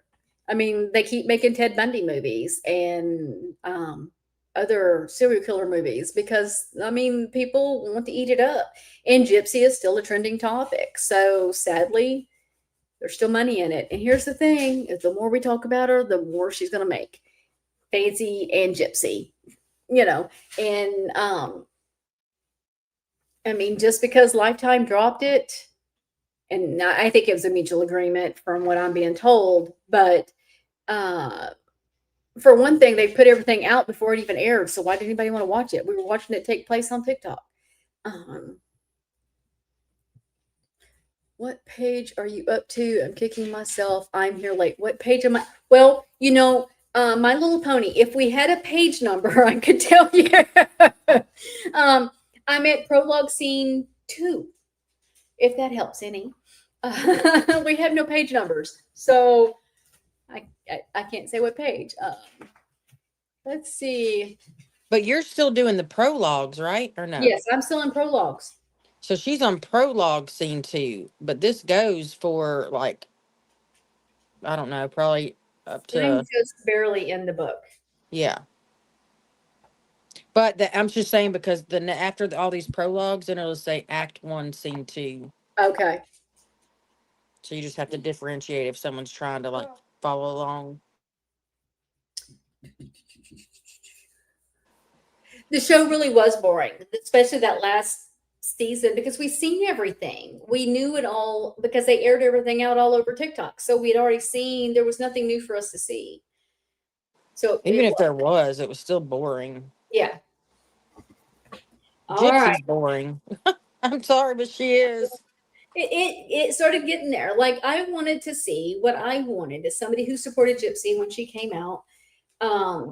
What I wanted for her was somebody who came out, showed they were doing therapy, showed what it was like to be truly rehabilitated from prison, come out of prison, go to therapy, maybe do your social media tour the media tour like she was doing, and speak on that. Speak on what it was like to be rehabilitated, but come out and say, look, I was wrong. I murdered my mother and I should not. I should have asked for help. And that's not what she did. She came out and said, I don't identify as a murderer, and called people with autism. What did she call him? A snowflake? Is that what she called him? No, when she said, oh shit, I know what you're talking about in the comments. Yeah, something about Nick being a snowflake, or I don't know. She was very disrespectful to people with autism. But, and she kept doubling down. My Little Pony, thank you very much for the super sticker. Super sweet. And I love little ponies. And look, let's go, because I know this is something somebody said, well, you were hard on Nick and you said things about Nick. Look, in 2019, when this came out, there were things about autism I did not understand. like many of us did not understand. So do I think that Gypsy understood in 2015 that somebody with autism could be manipulated and have a lower or a childlike IQ or mentality, so to speak? Because I don't remember what Nick's IQ level is, but when I have talked to Nick, and Nick comes across very intelligent, he doesn't come across childlike when you talk to him, but that doesn't mean his mentality is not childlike.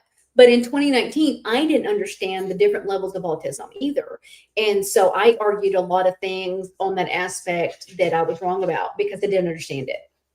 I can look at it now and see things a little bit differently. Um, His IQ level is just barely on the cusp of getting into average. Like he would be considered. I mean, he's only a few points above below average.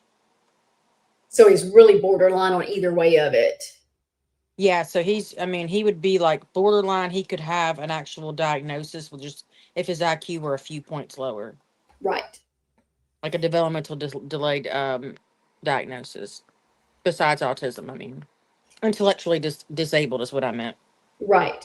Well, and Nellie says Nick uses masking when he speaks to people he doesn't know. Yes. Right. Um, and and my conversation, like my last conversation with Nick, didn't go very well, and he was pretty ugly, and I just left it alone. I didn't say anything else to him, and I never put that stuff out there because I told him I wouldn't, and he emailed me, and of course, the email system changed up from what it used to be to something different. And so my stuff had gotten lost, and I had signed in because I was going to email Darlie Routier again.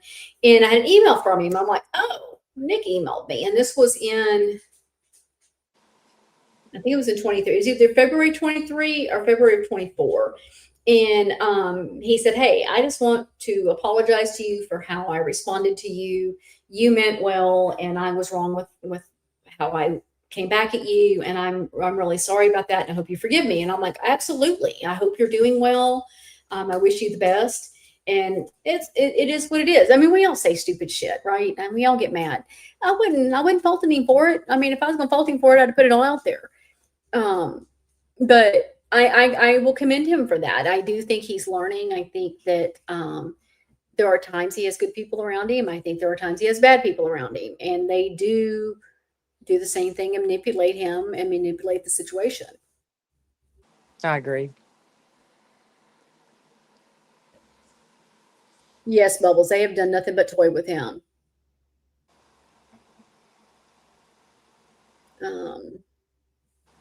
His level of mentality is 11 to 12 years old. Okay. And I know people have said that. I just, in the conversations I've had with him, I don't see that. And so I don't know, to be honest. My conversations with him, I would not have taken him for mentally at 11 or 12. I know people have said that too, but I've never seen any actual evidence of that. But I have seen evidence of his IQ, and it's just what I said it was. It's not I'll have that of a to, small child. You know I'll, what I'm I'll saying? share, Like, I'll share one of the emails with you and let you see. And because I've got somebody else that's contacted me about emails with him, and they made her very uncomfortable, and she didn't want to give it to anybody because she didn't want anybody attacking him. She wanted him to be able to try to get a fair trial, and she's like, "Have you ever seen him like this?" And I said, "Oh yeah, I have," and it's like that's not uncommon, and it was very scary, and I think he just. And I mean, he is behind prison, and he's got people toying with him, and so I do get it.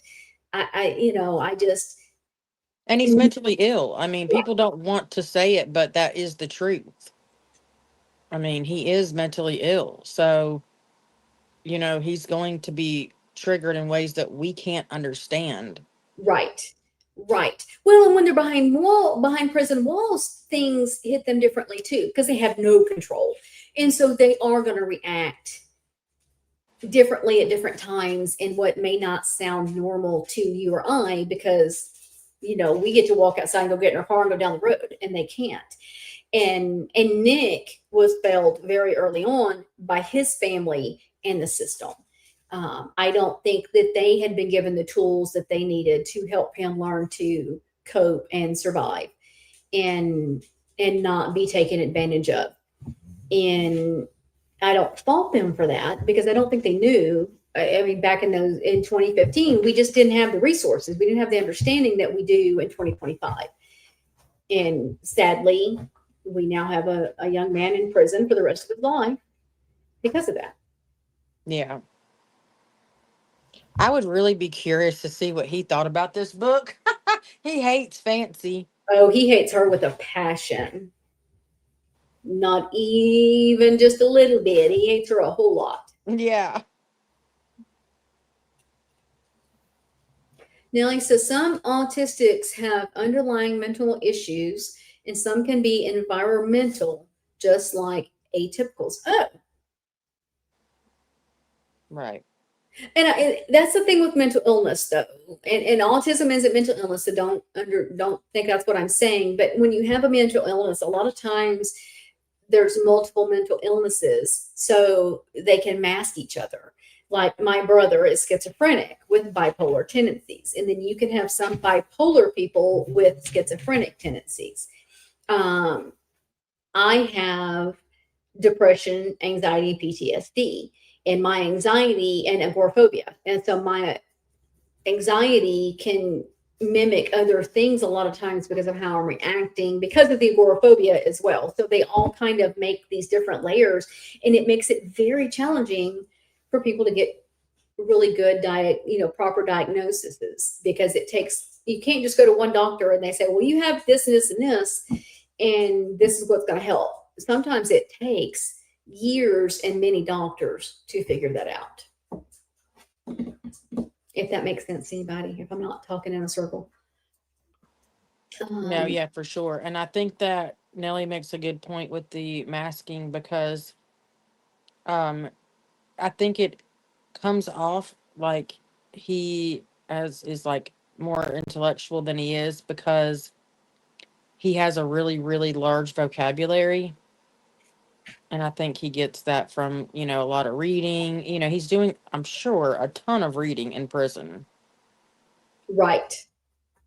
Yeah, because he has nothing else to do. Right. Amy says, my oldest son has okay, hold on, let me say this word. Schizoaffective disorder, which was misdiagnosed as schizophrenia. They have a lot of the same symptoms. And that is a true problem where so many of these disorders have such similar guidelines that you can be misdiagnosed. And that is where it is so challenging to treat people and get the proper help for them to be okay, or for them to even just live comfortable. For years, my brother was in schizophrenia. Like, he came home, and this was in, I was in 8th grade. And he came home, we were living in Pearsall, Texas, and he came home from Houston, and he was, a wrecker was trying to kill him, and his wife had hired this wrecker as a hitman. And so my mom was in a panic, and we don't know what to do. And she's trying to figure out what's going on, and she's working. And I come home from school, and my brother is worked up, and he is totally freaking out. And he's got me convinced that there is a bomb inside of our home, and somebody's trying to kill us. So I called the sheriff, which we knew. My stepfather worked with the county for alcohol and drug abuse. And so we knew them. I knew them all. I mean, we had them on speed dial on the phone. And I called them, and they came out, and they bring out the bomb techs to check things out. And we're at the police station, and they're asking me, are you sure that your brother's okay? Like, why? And they knew I wasn't somebody that would make things up. So they knew I wasn't just making the story up about a bomb.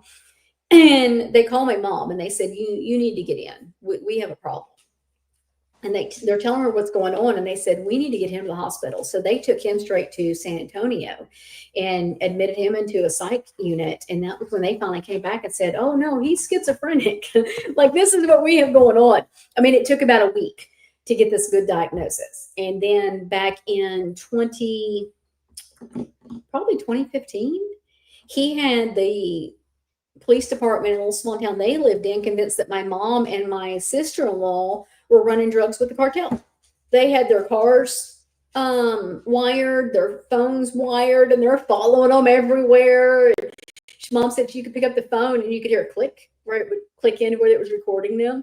And finally, the sheriff stopped her and he said, "We need to talk to you. Something's going on here." I mean, they were fixing to arrest my brother because he was adamant something was, and the way he was going on about it, they thought he was starting problems and a danger. And come to find out, no, he was off his meds. And that's just some of the big ones. I mean, he's had small ones like he was mad at us one time and we didn't know, we couldn't understand what was going on. And come to find out, he had a phone call conversation with my husband and I, and we chewed him out because he refused to co-sign for us. And we're like, co-sign for what? And evidently we were on a car or boat. I don't know. None of it made any sense. The whole story, none of it made sense. And we leave there, and I just looked at my husband and said, "Okay, I just played along with it. Well, I'm sorry. We didn't mean to offend you. You know, we go on about life." We leave. My husband says, "What the hell was that?" And I said, "Welcome to the life of a schizophrenic patient." That's And so he has these weird moments. And so now that my sister-in-law's gone, I call him about every 3 days, say, "Taking your meds, you okay? You want to go fishing?" And so just to kind of keep him regular, because he just gets these little weird things that happen.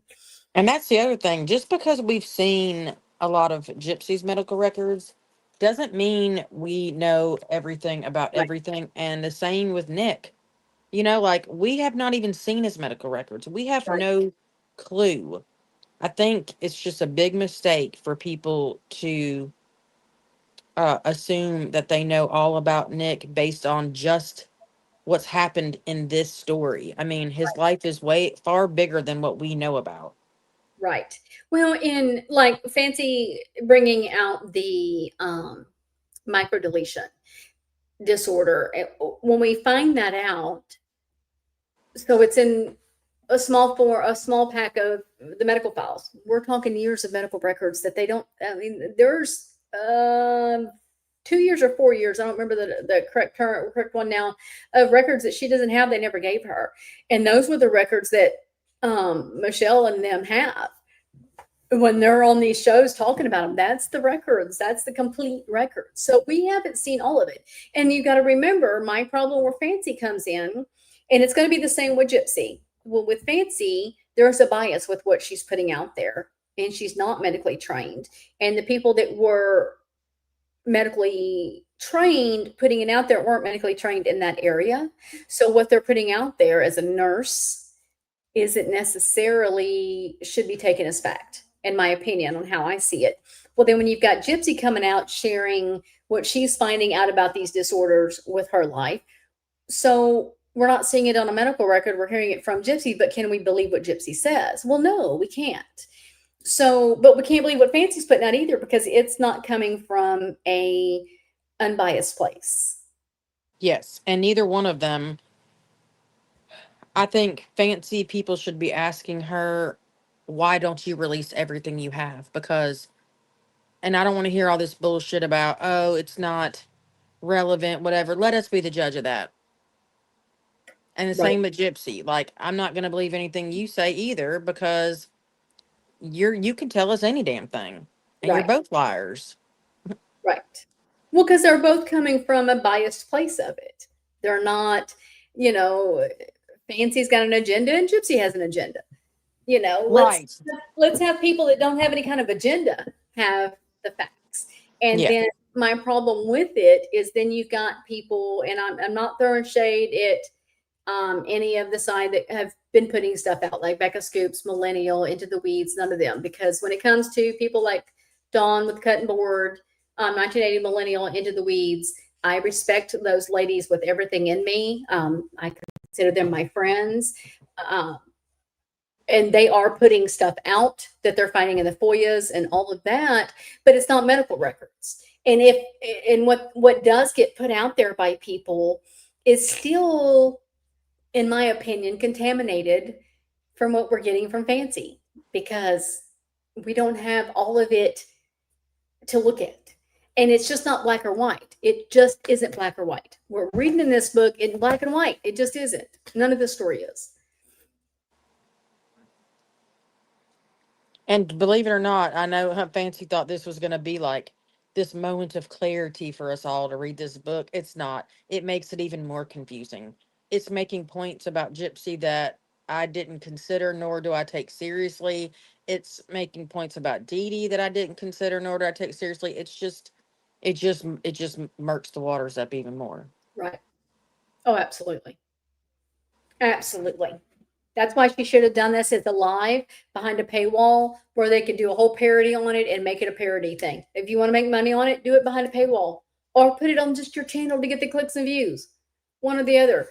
But Exactly, because ain't no one buying this fucking book besides us dum dums. right. And that's just because we're nosy and want to clown your ass. Right. I mean, let's be real. And I'm trying to be nice and not mean about it. And it's so hard. My Little Pony says it's Fancy's brain dump. We see her mind on a page. Ha ha. Absolutely. That's what I've been saying. The only one that's going to understand this is Fancy because she's the only one with the brain that works in chaos. Yeah, that's absolutely what it is. All right. Let's see if I can finish feat one here. The preface Dee Dee never got. The preface Dee Dee never got. Okay. Quit trying to make sense of it, Brandy. Before we could write this book, we had to do what most were not willing to do. Look back without flinching, not into a fairy tale, not into a survivor saga, but into the shadowed corners of a story rewritten while the ink was still wet on Dee Dee Blanchard's autopsy report. This quote is not just poetic, it is prophetic. Okay. Y'all, we're taking one for the team, Real Sally Potion says. I know, and it feels that way, trust me. Wait, what did Dawn say? Now she thinks she's George R.R. Martin. Oh, Dawn must be behind reading where I talk about the realm. Oh, that's great. Okay, let's see. Because the moment Gypsy Rhodes told her version of the story, oh, look, there's a comma. I'm kind of impressed. The public just blindly believed her. People who did not question the timeline, who did not ask how a girl in a pink wheelchair had a secret boyfriend and social media aliases, who did not dig into diagnoses, who did not read the records, who forgot there was ever another side. They stepped through the glass and emerged on the other side of the lie. But before we could trace the deception through courtrooms and screenplays, before we could let the crows take flight, we had to say one thing no one else would. A woman was brutally murdered, and the world clapped. This is not the book we thought we would write. It is the one we could not walk away from, not after what we saw and not after what we read. Not after how many times we asked, why isn't anyone talking about this? We have spent years untangling a story that was spoon-fed to the public in polished, palatable bites. Trauma is entertainment, justice is branding, a killer is a victim. And the real victim left with no defense, no voice, and no legacy. That's not true, just saying. This book begins where the illusion cracked. What follows is not nostalgia, it is consequence. A reckoning through the glass to confront the reflection they never expected you to question. You will see names you thought were heroes fracture. You will see receipts they hoped were lost resurface. You will see Dee Dee, not as a monster, but as a mother. And you will see yourself too, not as the person you were yesterday, but as someone changed by the evidence. Because you have been lied to, and not by just one person. This was a group project. Family, lawyers, media, producers, influencers, all of them helped turn the truth into commodity. And what got buried beneath that? A mother, a diagnosis, a daughter's agency. Daughter's agency? Okay. I And took that to mean something like she was like Gypsy was pulling a lot of the strings herself. You know, like she had her own agency, her own okay. autonomy. Okay, I get it. And 1,000 pages of evidence no one wanted to read. So if you came for a redemption arc, you were in the wrong story. If you came for the truth, you were holding it. Nancy, shut up. In our sister series, The Garden of Silent Witnesses, we go even deeper, using Wonderland Oz Neverland to reveal how grotesque the fairy tale has become. Because sometimes the only way to expose a lie is to show how far the fantasy has rotted. This is the book Dee Dee never got, the defense she was denied, the voice that was taken from her and handed to someone else. We are not here to tell you what to believe. We are here to show you what they left out and let the evidence call for itself. This is the invitation to step through the glass, but do not expect to come back the same. Fancy Macelli and Amy Mack. You know, had they did these little prologues and then gone into the actual story and then do another prologue and go into whatever the story you're talking about, I think we could understand what the fuck was going on. Right, and I wonder if Fancy even knows that they're out of order like this.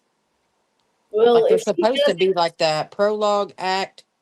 right. And it's not, it's just prologue, prologue, prologue, prologue, prologue, prologue. We're not even into the acts. And then you're going to go into the acts. You don't even know what's going on. That's why nobody knows what's going on. Yeah, and I can confirm that because I read through all of them and now I got into the acts, and it's so much mental gymnastics that I don't even remember what each prologue said. Oh, Lord Almighty. So now what I'm going to have to do to help us make sense of this, I'm going to have to go back into this. Well, Dawn, I'm supposed to send you this book, and if I do this, I was going to take the pages out and put the page of the act in with the prologue in with the act, and I'm just going to have to mark it. I may color code it. That's what I could do. Get sticky notes, color code. Pink goes to Yeah, this one, and yellow goes to this one. Oh, Lord.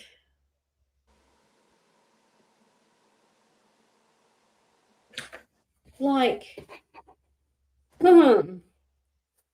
All right, prologue scene 3. Choose your own reckoning. Good God. I'm not reading this. I'm going to read this one more time. And then I ain't reading it for the other 500 prologues because they're all the same. Narrative deconstruction dash structural satire. Filed by Fancy Macelli, Amy Mackey. Filed under nonlinear delusion dash narrative contradiction dash sympathetic cosplay. Realm of forensics. Run the realm again. Back to the realm. Oh, Lord. They say history is written by the victors.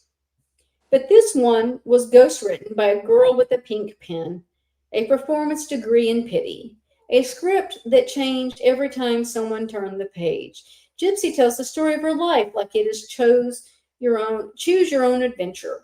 If you want Gypsy to ride off into the sunset with a drug dealing married man, turn to page dot dot dot. If you think Dr. Still Knew Gypsy was faking, flip to the CPS call on page dot dot dot. If you are ready for her to fake being tied to a bed but forgot which boyfriend it was, just close your eyes and point dot dot dot. The problem is sometimes even Lord, okay. The problem is sometimes even she does not seem to know where the story is going. And I just read that exactly as it's written with no punctuation. The costumes change, the timelines collapse, the fake tears come on cue, unless she forgets her line, no punctuation. Each scene of calling out the truth is not just a rebuttal, it is a reckoning. You will follow the scent of spectacle through fractured reflections, forensic dissections, and a wonderland whispers, tracking the birth of a myth, the manipulation of media empire, and the erasure of a mother they told you not to mourn.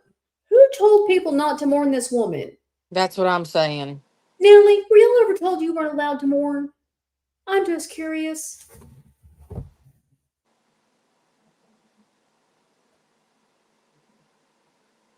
Let's see. Let's go up here and read real quick.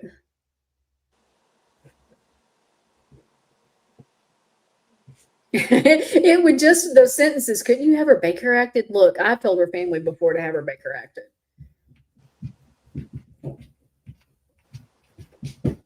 Let's see. Did I miss anything? I don't want to miss comments, guys. If I missed it, holler at Bubbles. She'll point it out to me. Because I'm not looking. I'm reading, trying to read. Because you have to focus on this, guys. Because it's bad, horrible. I got news for you, Brandy. Even when you focus, you're not going to be able to retain it. Thanks, random. She just dashed all my hopes over here. Hate to be the bearer of bad news here.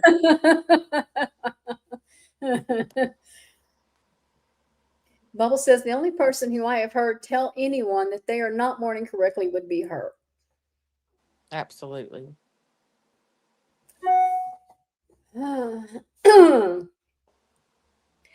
Oh my God.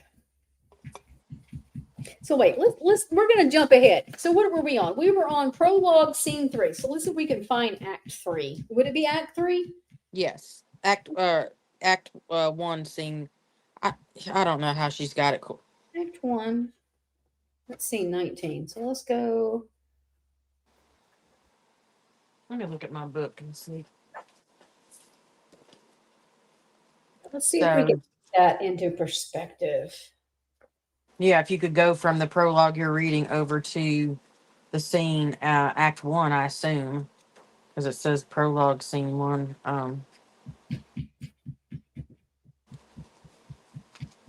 Because this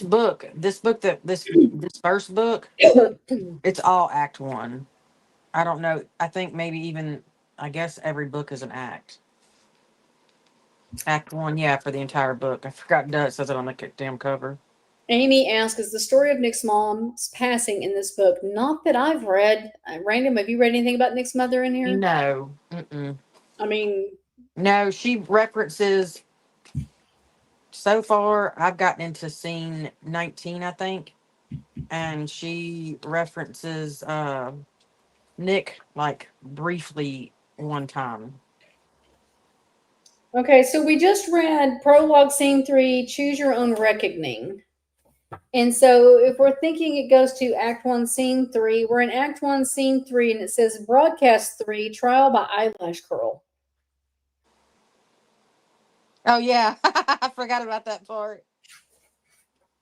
So maybe it's not that way.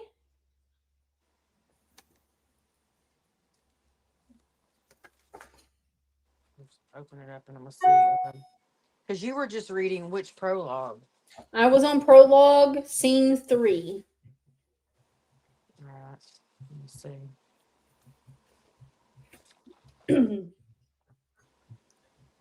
Well, I'm looking at. I would think you could compare these headers. Let's see. Alicia says there's supposed to be a separate book for Nick. Alicia, I sure hope so, and I sure hope it's written better than this. But there was always supposed to be something separate from Nick for Nick, and that's never happened. So we'll see if it never happens. I actually hope that somebody else writes it, to be honest, to actually give Nick and his family what they deserve, something better than this crap.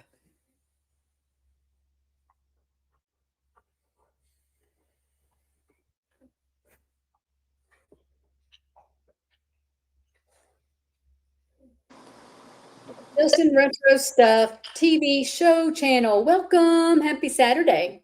Hope you're having a good day. I hope everybody else is having a good day. If you've come in, I haven't asked that yet. We've been moving for what seems like forever. Thank God it's literally 50 feet from one door to the other. And then I can get that trailer emptied and sold. That's what I got to do. But I'm trying to match these prologues with these scenes, guys, so I could try to make some sense out of this. Yeah, I was just looking at the headers, and let's see those. Scene 5, motion filed. Yeah, the headers don't even match. So, like, prologue scene 5 says reader orientation narrative map. Filed by Fancy Macelli and Amy Mackey, filed under structural disclosure, narrative strategy, trout, architecture, and realm, hybrid, forensic, allegorical.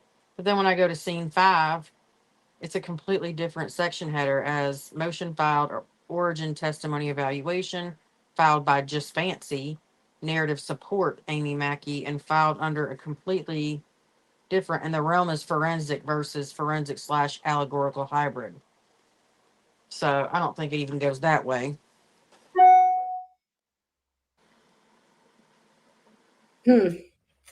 In other words, we're not going to make any sense out of it. Right.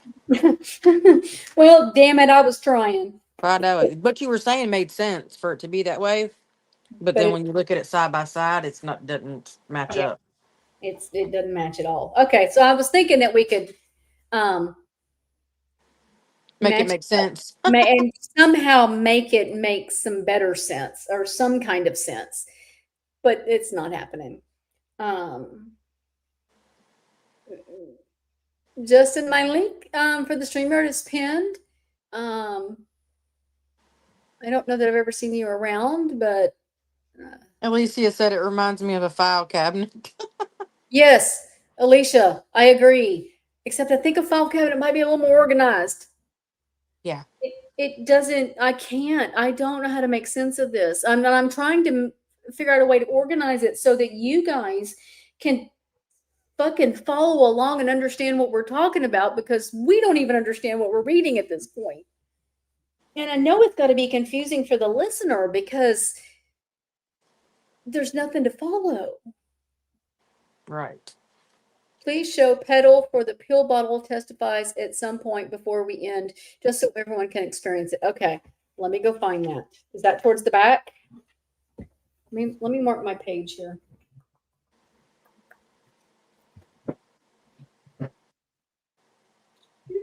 And I had nothing to mark my page. Where's my pen? Put that there. It's one of the pick. I think it's. I'm gonna find. I'm trying to find it to tell you exactly what it's after.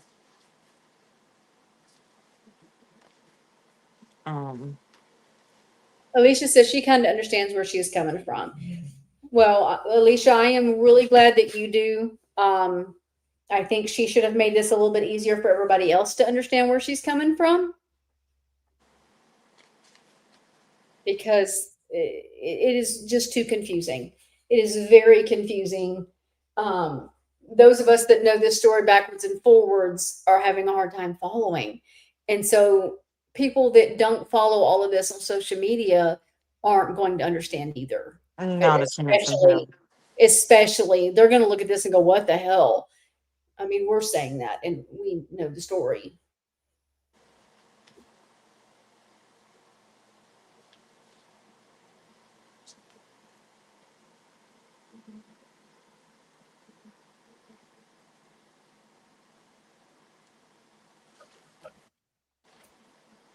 Trying to find that picture that Bubbles is talking about.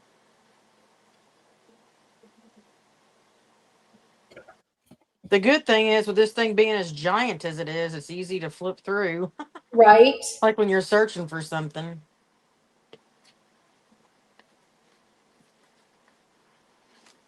Oh my God. And welcome in, Alicia, by the way. It's good to see you. I hope you're doing well, honey.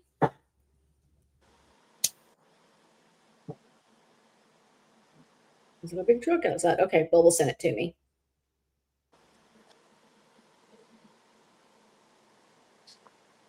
Okay.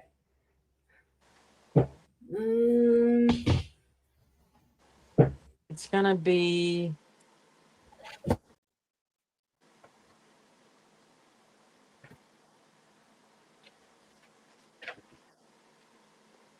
Found it.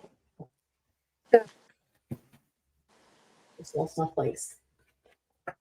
Forgot to put a pin in my place. So this is what we're looking at. Can y'all see the picture? Let's see, I tell you what, let me send this to myself. And then I'll put it up on the screen while I read it so we can all look at it together.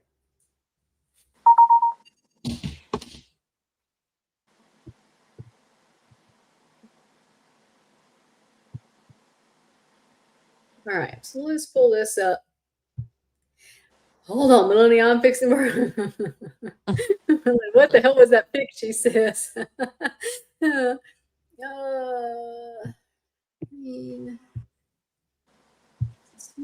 Oh, Millennial hadn't seen all the glorious illustrations. All right, so this is what we're looking at, guys. And it says pedal Number 4, the pill bottle testifies. So let's open this. Let's see. Do this without closing this out. You're in for a treat, girl. Okay, let's see. I think y'all should be able to see. There's our little petal number 4. Illustration summary. A massive cartoon-style pill bottle sits in the witness stand, weeping uncontrollably. Its label is partially peeled. Its child-proof cap askew like a bonnet of regret. Crumbled document marked Exhibit RX scatter at its base. To its left, a flunky fans. Hold on. To its left, a flunky fans it with a prescription pad. To the right, another lights sage and softly chants, "You were just doing your job." One of the jurors appears to Google drug interactions under the desk. Caption, Violet's ledger voice. It never wanted to be part of the murder. It just wanted to manage symptoms, maybe ease some pain, not be held responsible for an entire genre of YouTube true crime commentary. The bottle testifies bravely. Between sobs, it confessed its contents. Between flunkies, it demanded an emotional support gurney. Someone tried to redact its label. Someone else offered it a podcast deal. Ledger tag EXH-RX. Side effects may include homicidal tendencies, TikTok fame, and a weaponized sympathy. That's repeated a million times in the book, too. Oh my God. Why are the pills called petals? I'm so confused. I that was my thought when I read that. Emotional support pill bottle.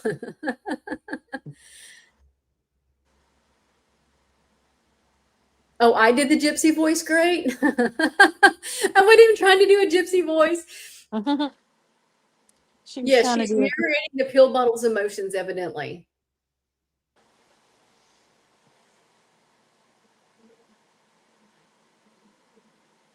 Why do I hear somebody's voice in my house? God. Are you home alone? Noel Hubs is in there, but he's watching TV. Maybe he has something on.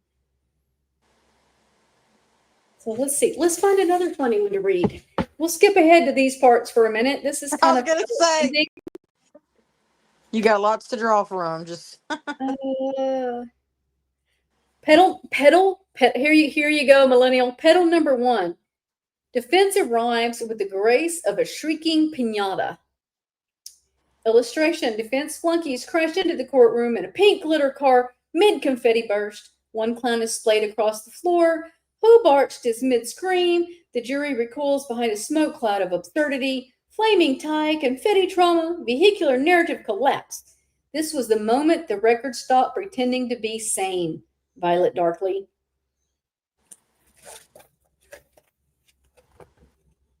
Oh, I'm not even on screen. Sally's potions. I don't know, and I read a lot. I mean, I honestly can't tell. Look, this is this picture. I'm assuming that's like. Look, I Pedal want to number run 2. something by you, Brandy. Huh? I want to run something by you that I was thinking about, but I Okay. didn't.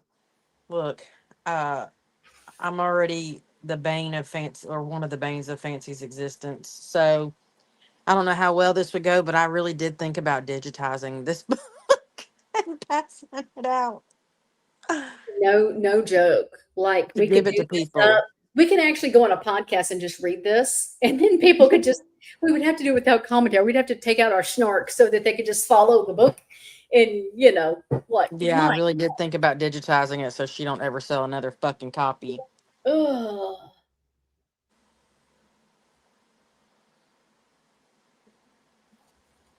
Oh, Then I okay. could. Number 2, Princess Media takes the stand. Oh my God.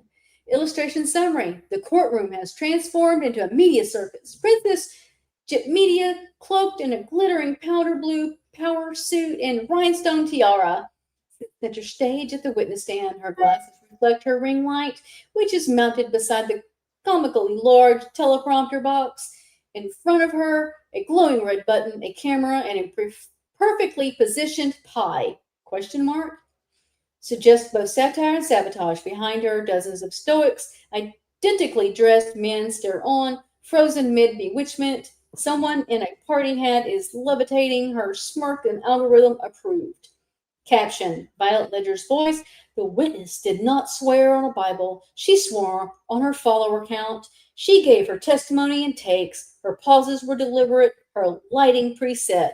When asked what was true, she smiled and adjusted her crown. This was not perjury, it was a promo.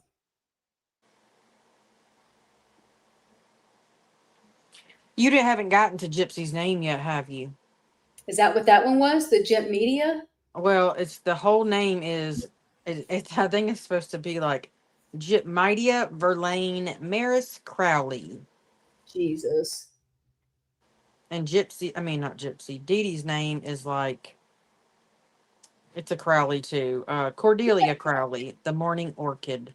What gets me is everybody's got these really long, elaborate, weird names, and you've got Christy. Krusty. Why? What? No, Millennial says, oh wait, My Little Pony, but why is the pill bottle dressed like a showgirl? No. That's a good question. Millennial says, Fancy and Gypsy should just reconcile and write fantasy together. They have similar writing styles. I read what she wanted in her book before ghostwriters in prison emails. Lord.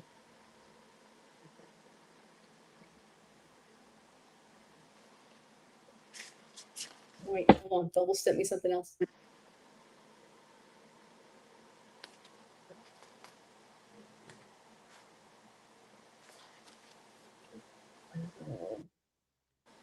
Oh, here we go. Let's put this up. Hold on.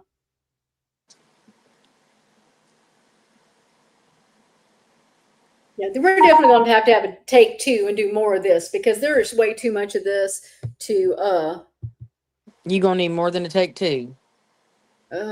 lovely. Oh well, gives me content for a week. Yeah. Hubs goes out of town. It's good. I got time on my hands now that I've got my house other than unpacking. We may do videos where I'm unpacking boxes. Oh, okay. Let's add. And just think, this is just the first book, Brandy. There's three more. Although I meant to ask Bubbles if did, or I could ask you too. Did you see the link for the next three? No. I didn't either. Are they published already? It says, well, I don't know. It says book 1 of 4 in the description on Amazon. I don't know that she's put those out yet. So here is an image in the book. It says transcript excerpt. Transcript expert 00 excerpt, sorry, 006 prescription for a plot filed witness dash the pill bottle Q&A absinthe rosemary night top. Where were you kept? The pill bottle replies, well, that's a bit tricky. Sometimes in her purse. Once I was traded for a unicorn, but it turned out to be just a horse with a birthday hat strapped to its head. What? Absinthe rosemary night drop.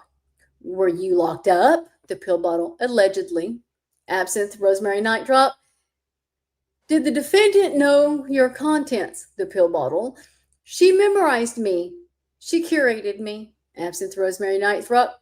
Were you ever stolen? The pill bottle. I was borrowed with intent. Absinthe rosemary night drop. Were you part of the murder plot? The pill bottle. I was the tool, but I wasn't the hand. What? Okay, I can't. We're gonna have to do these with multiple voices reading so that we can. This is y'all. Okay, we're fixing to have some fun with this. I have a new idea on this because this is I just don't have. I don't know what to make of it. I don't know what she was thinking. Yeah, I've been reading it through on TikTok, but just like reading it through, like with no commentary, because I'm not obviously trying to create content out of it. I'm just letting reading it so people can get a glimpse. But I have no doubt in my mind nobody understands anything about what I've read them. Right. There's just, I mean, when people are like, we don't understand what you're even saying, we're reading it on page, words on a page and don't understand. So we get it. Like, it just, oh, Yeah, fantasy fancy. I don't understand any of this. I just don't. Good grief. I mean, she is a drama queen, so I guess she's taking her bow.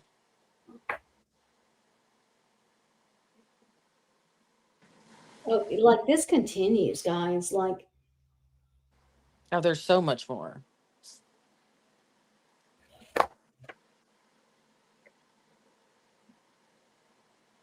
right, Bubbles. No, I know the case. This makes no sense. Same.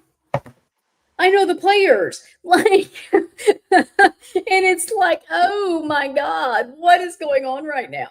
Uh,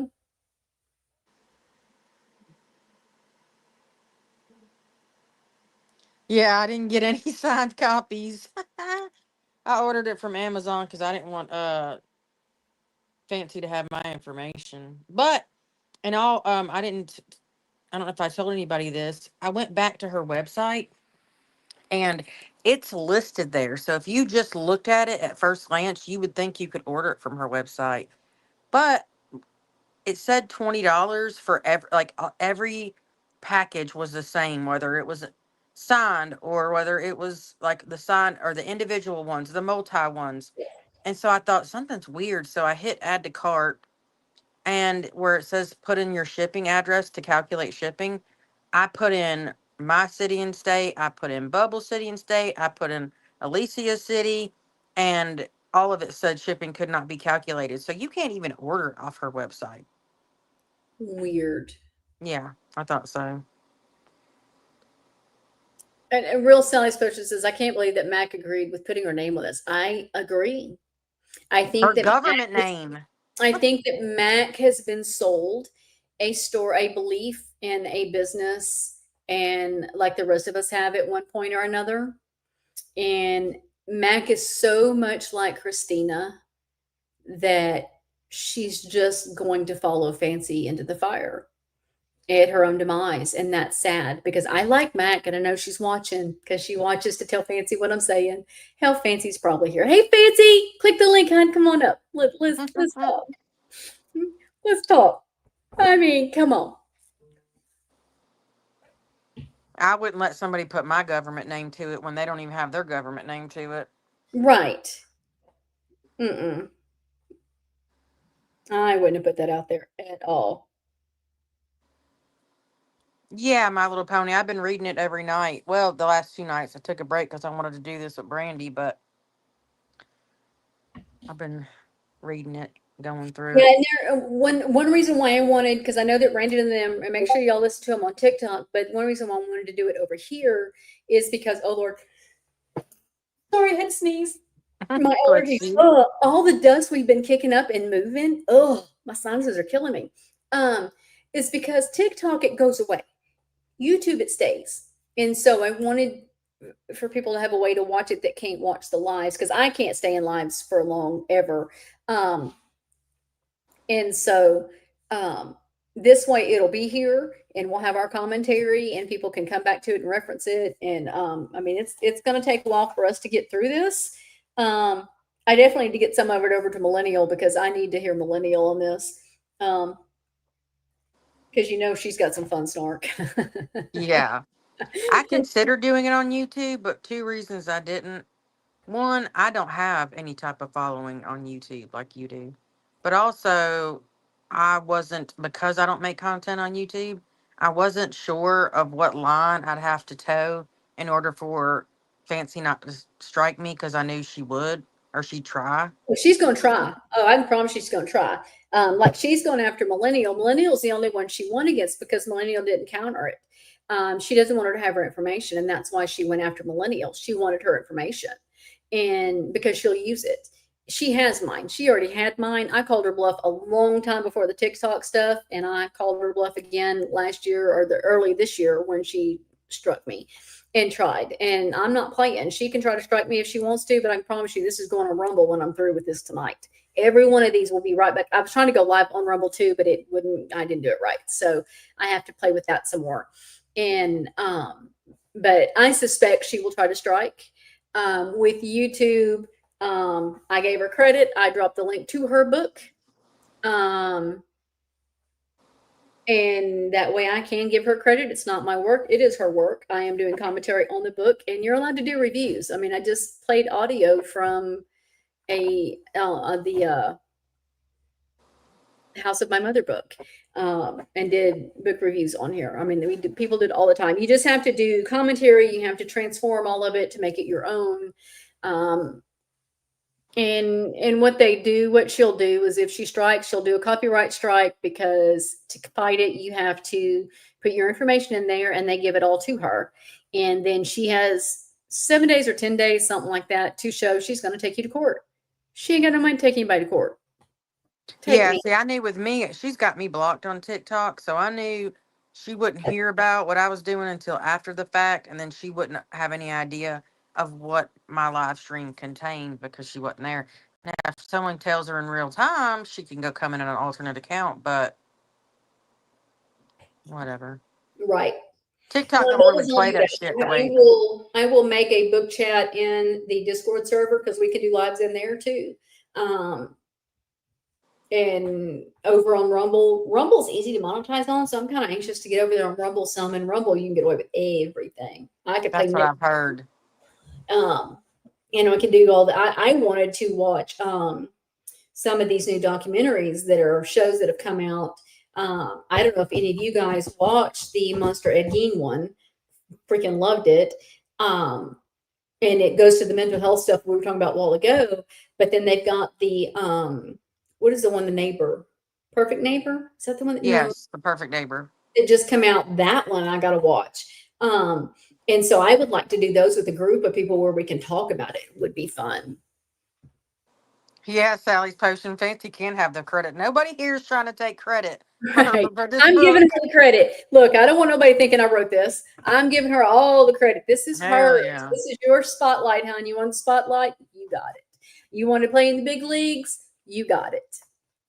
People gonna talk about it. We gonna share it. We gonna put it all out there.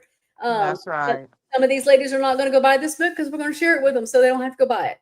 Because which this one was sent to me because my husband's like, you ain't spending. No, did you buy that woman's book?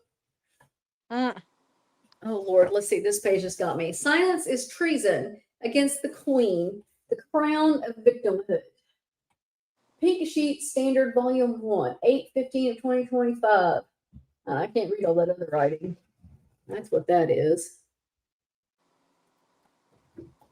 It's just weird. Yes, Amy, I saw a lot of people saying it's really good. So that's my watch for this week. I love the Ed Gein story. I had never followed his story. And I love how they showed how schizophrenia works with people. And a lot of people are like, none of that happened. In his brain, it could have happened that way. And so I just found it very intriguing. And look, I'm a Charlie Hunnam fan all day long. I have watched a lot of his, if not all of his movies, and love him. And he did amazing. I hope he gets an award for his portrayal on that because it doesn't even look like him. He did so good. I'll have to watch that one, Bubbles. I think it's on, isn't it on Hulu, Bubbles?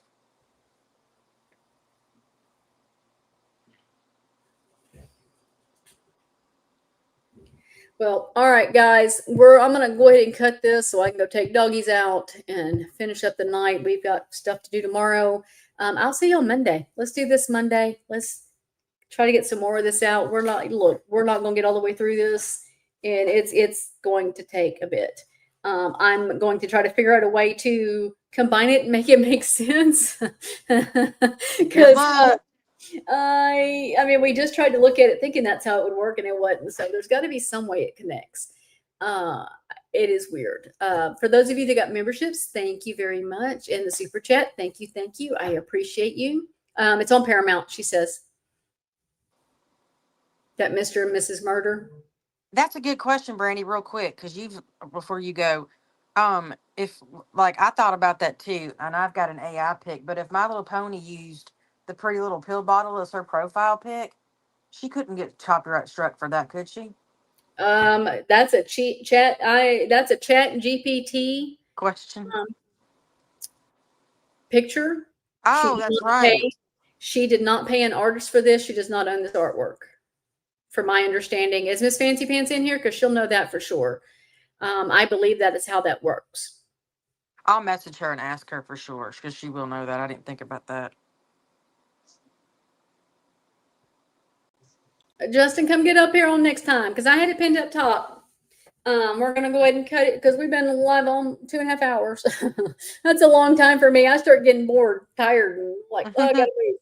And I really just like true crime reenactments. It just makes me cringe. I get it, My Little Pony. What I liked in that one is they did showcase how the entertainment industry took that story and made money on it, because they took Ed Gein's story and they made Psycho, and they made Texas Chainsaw Massacre, and there was another Silence of the Lambs. They did all of those stories off of Ed Gein and made millions off his story, basically, and they reenacted all of that and showed that part. And I love that they highlighted the schizophrenia and the mental illness. Not that I am taking away from what he did, because it was absolutely scary, but he was truly ill. That's why he was in a hospital and not prison.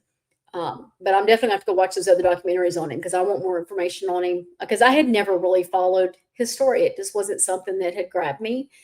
And now I'm thoroughly intrigued. All righty. Well, it was fun.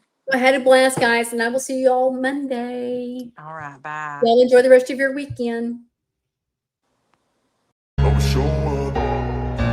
I don't ever slow up, no I don't take shit. I got no love for the fakeness. If you wanna play tough and wanna hate this, I'll always show up and make a statement. I don't ever slow up, no I don't take shit. I got no love for the fakeness. If you wanna play tough and wanna hate this, I'll always show up and make a statement. Everything I do so instinctive and so passionate. Every word I move so descriptive like an adjective. I got a vendetta against people who patented being negative when you should be getting after it.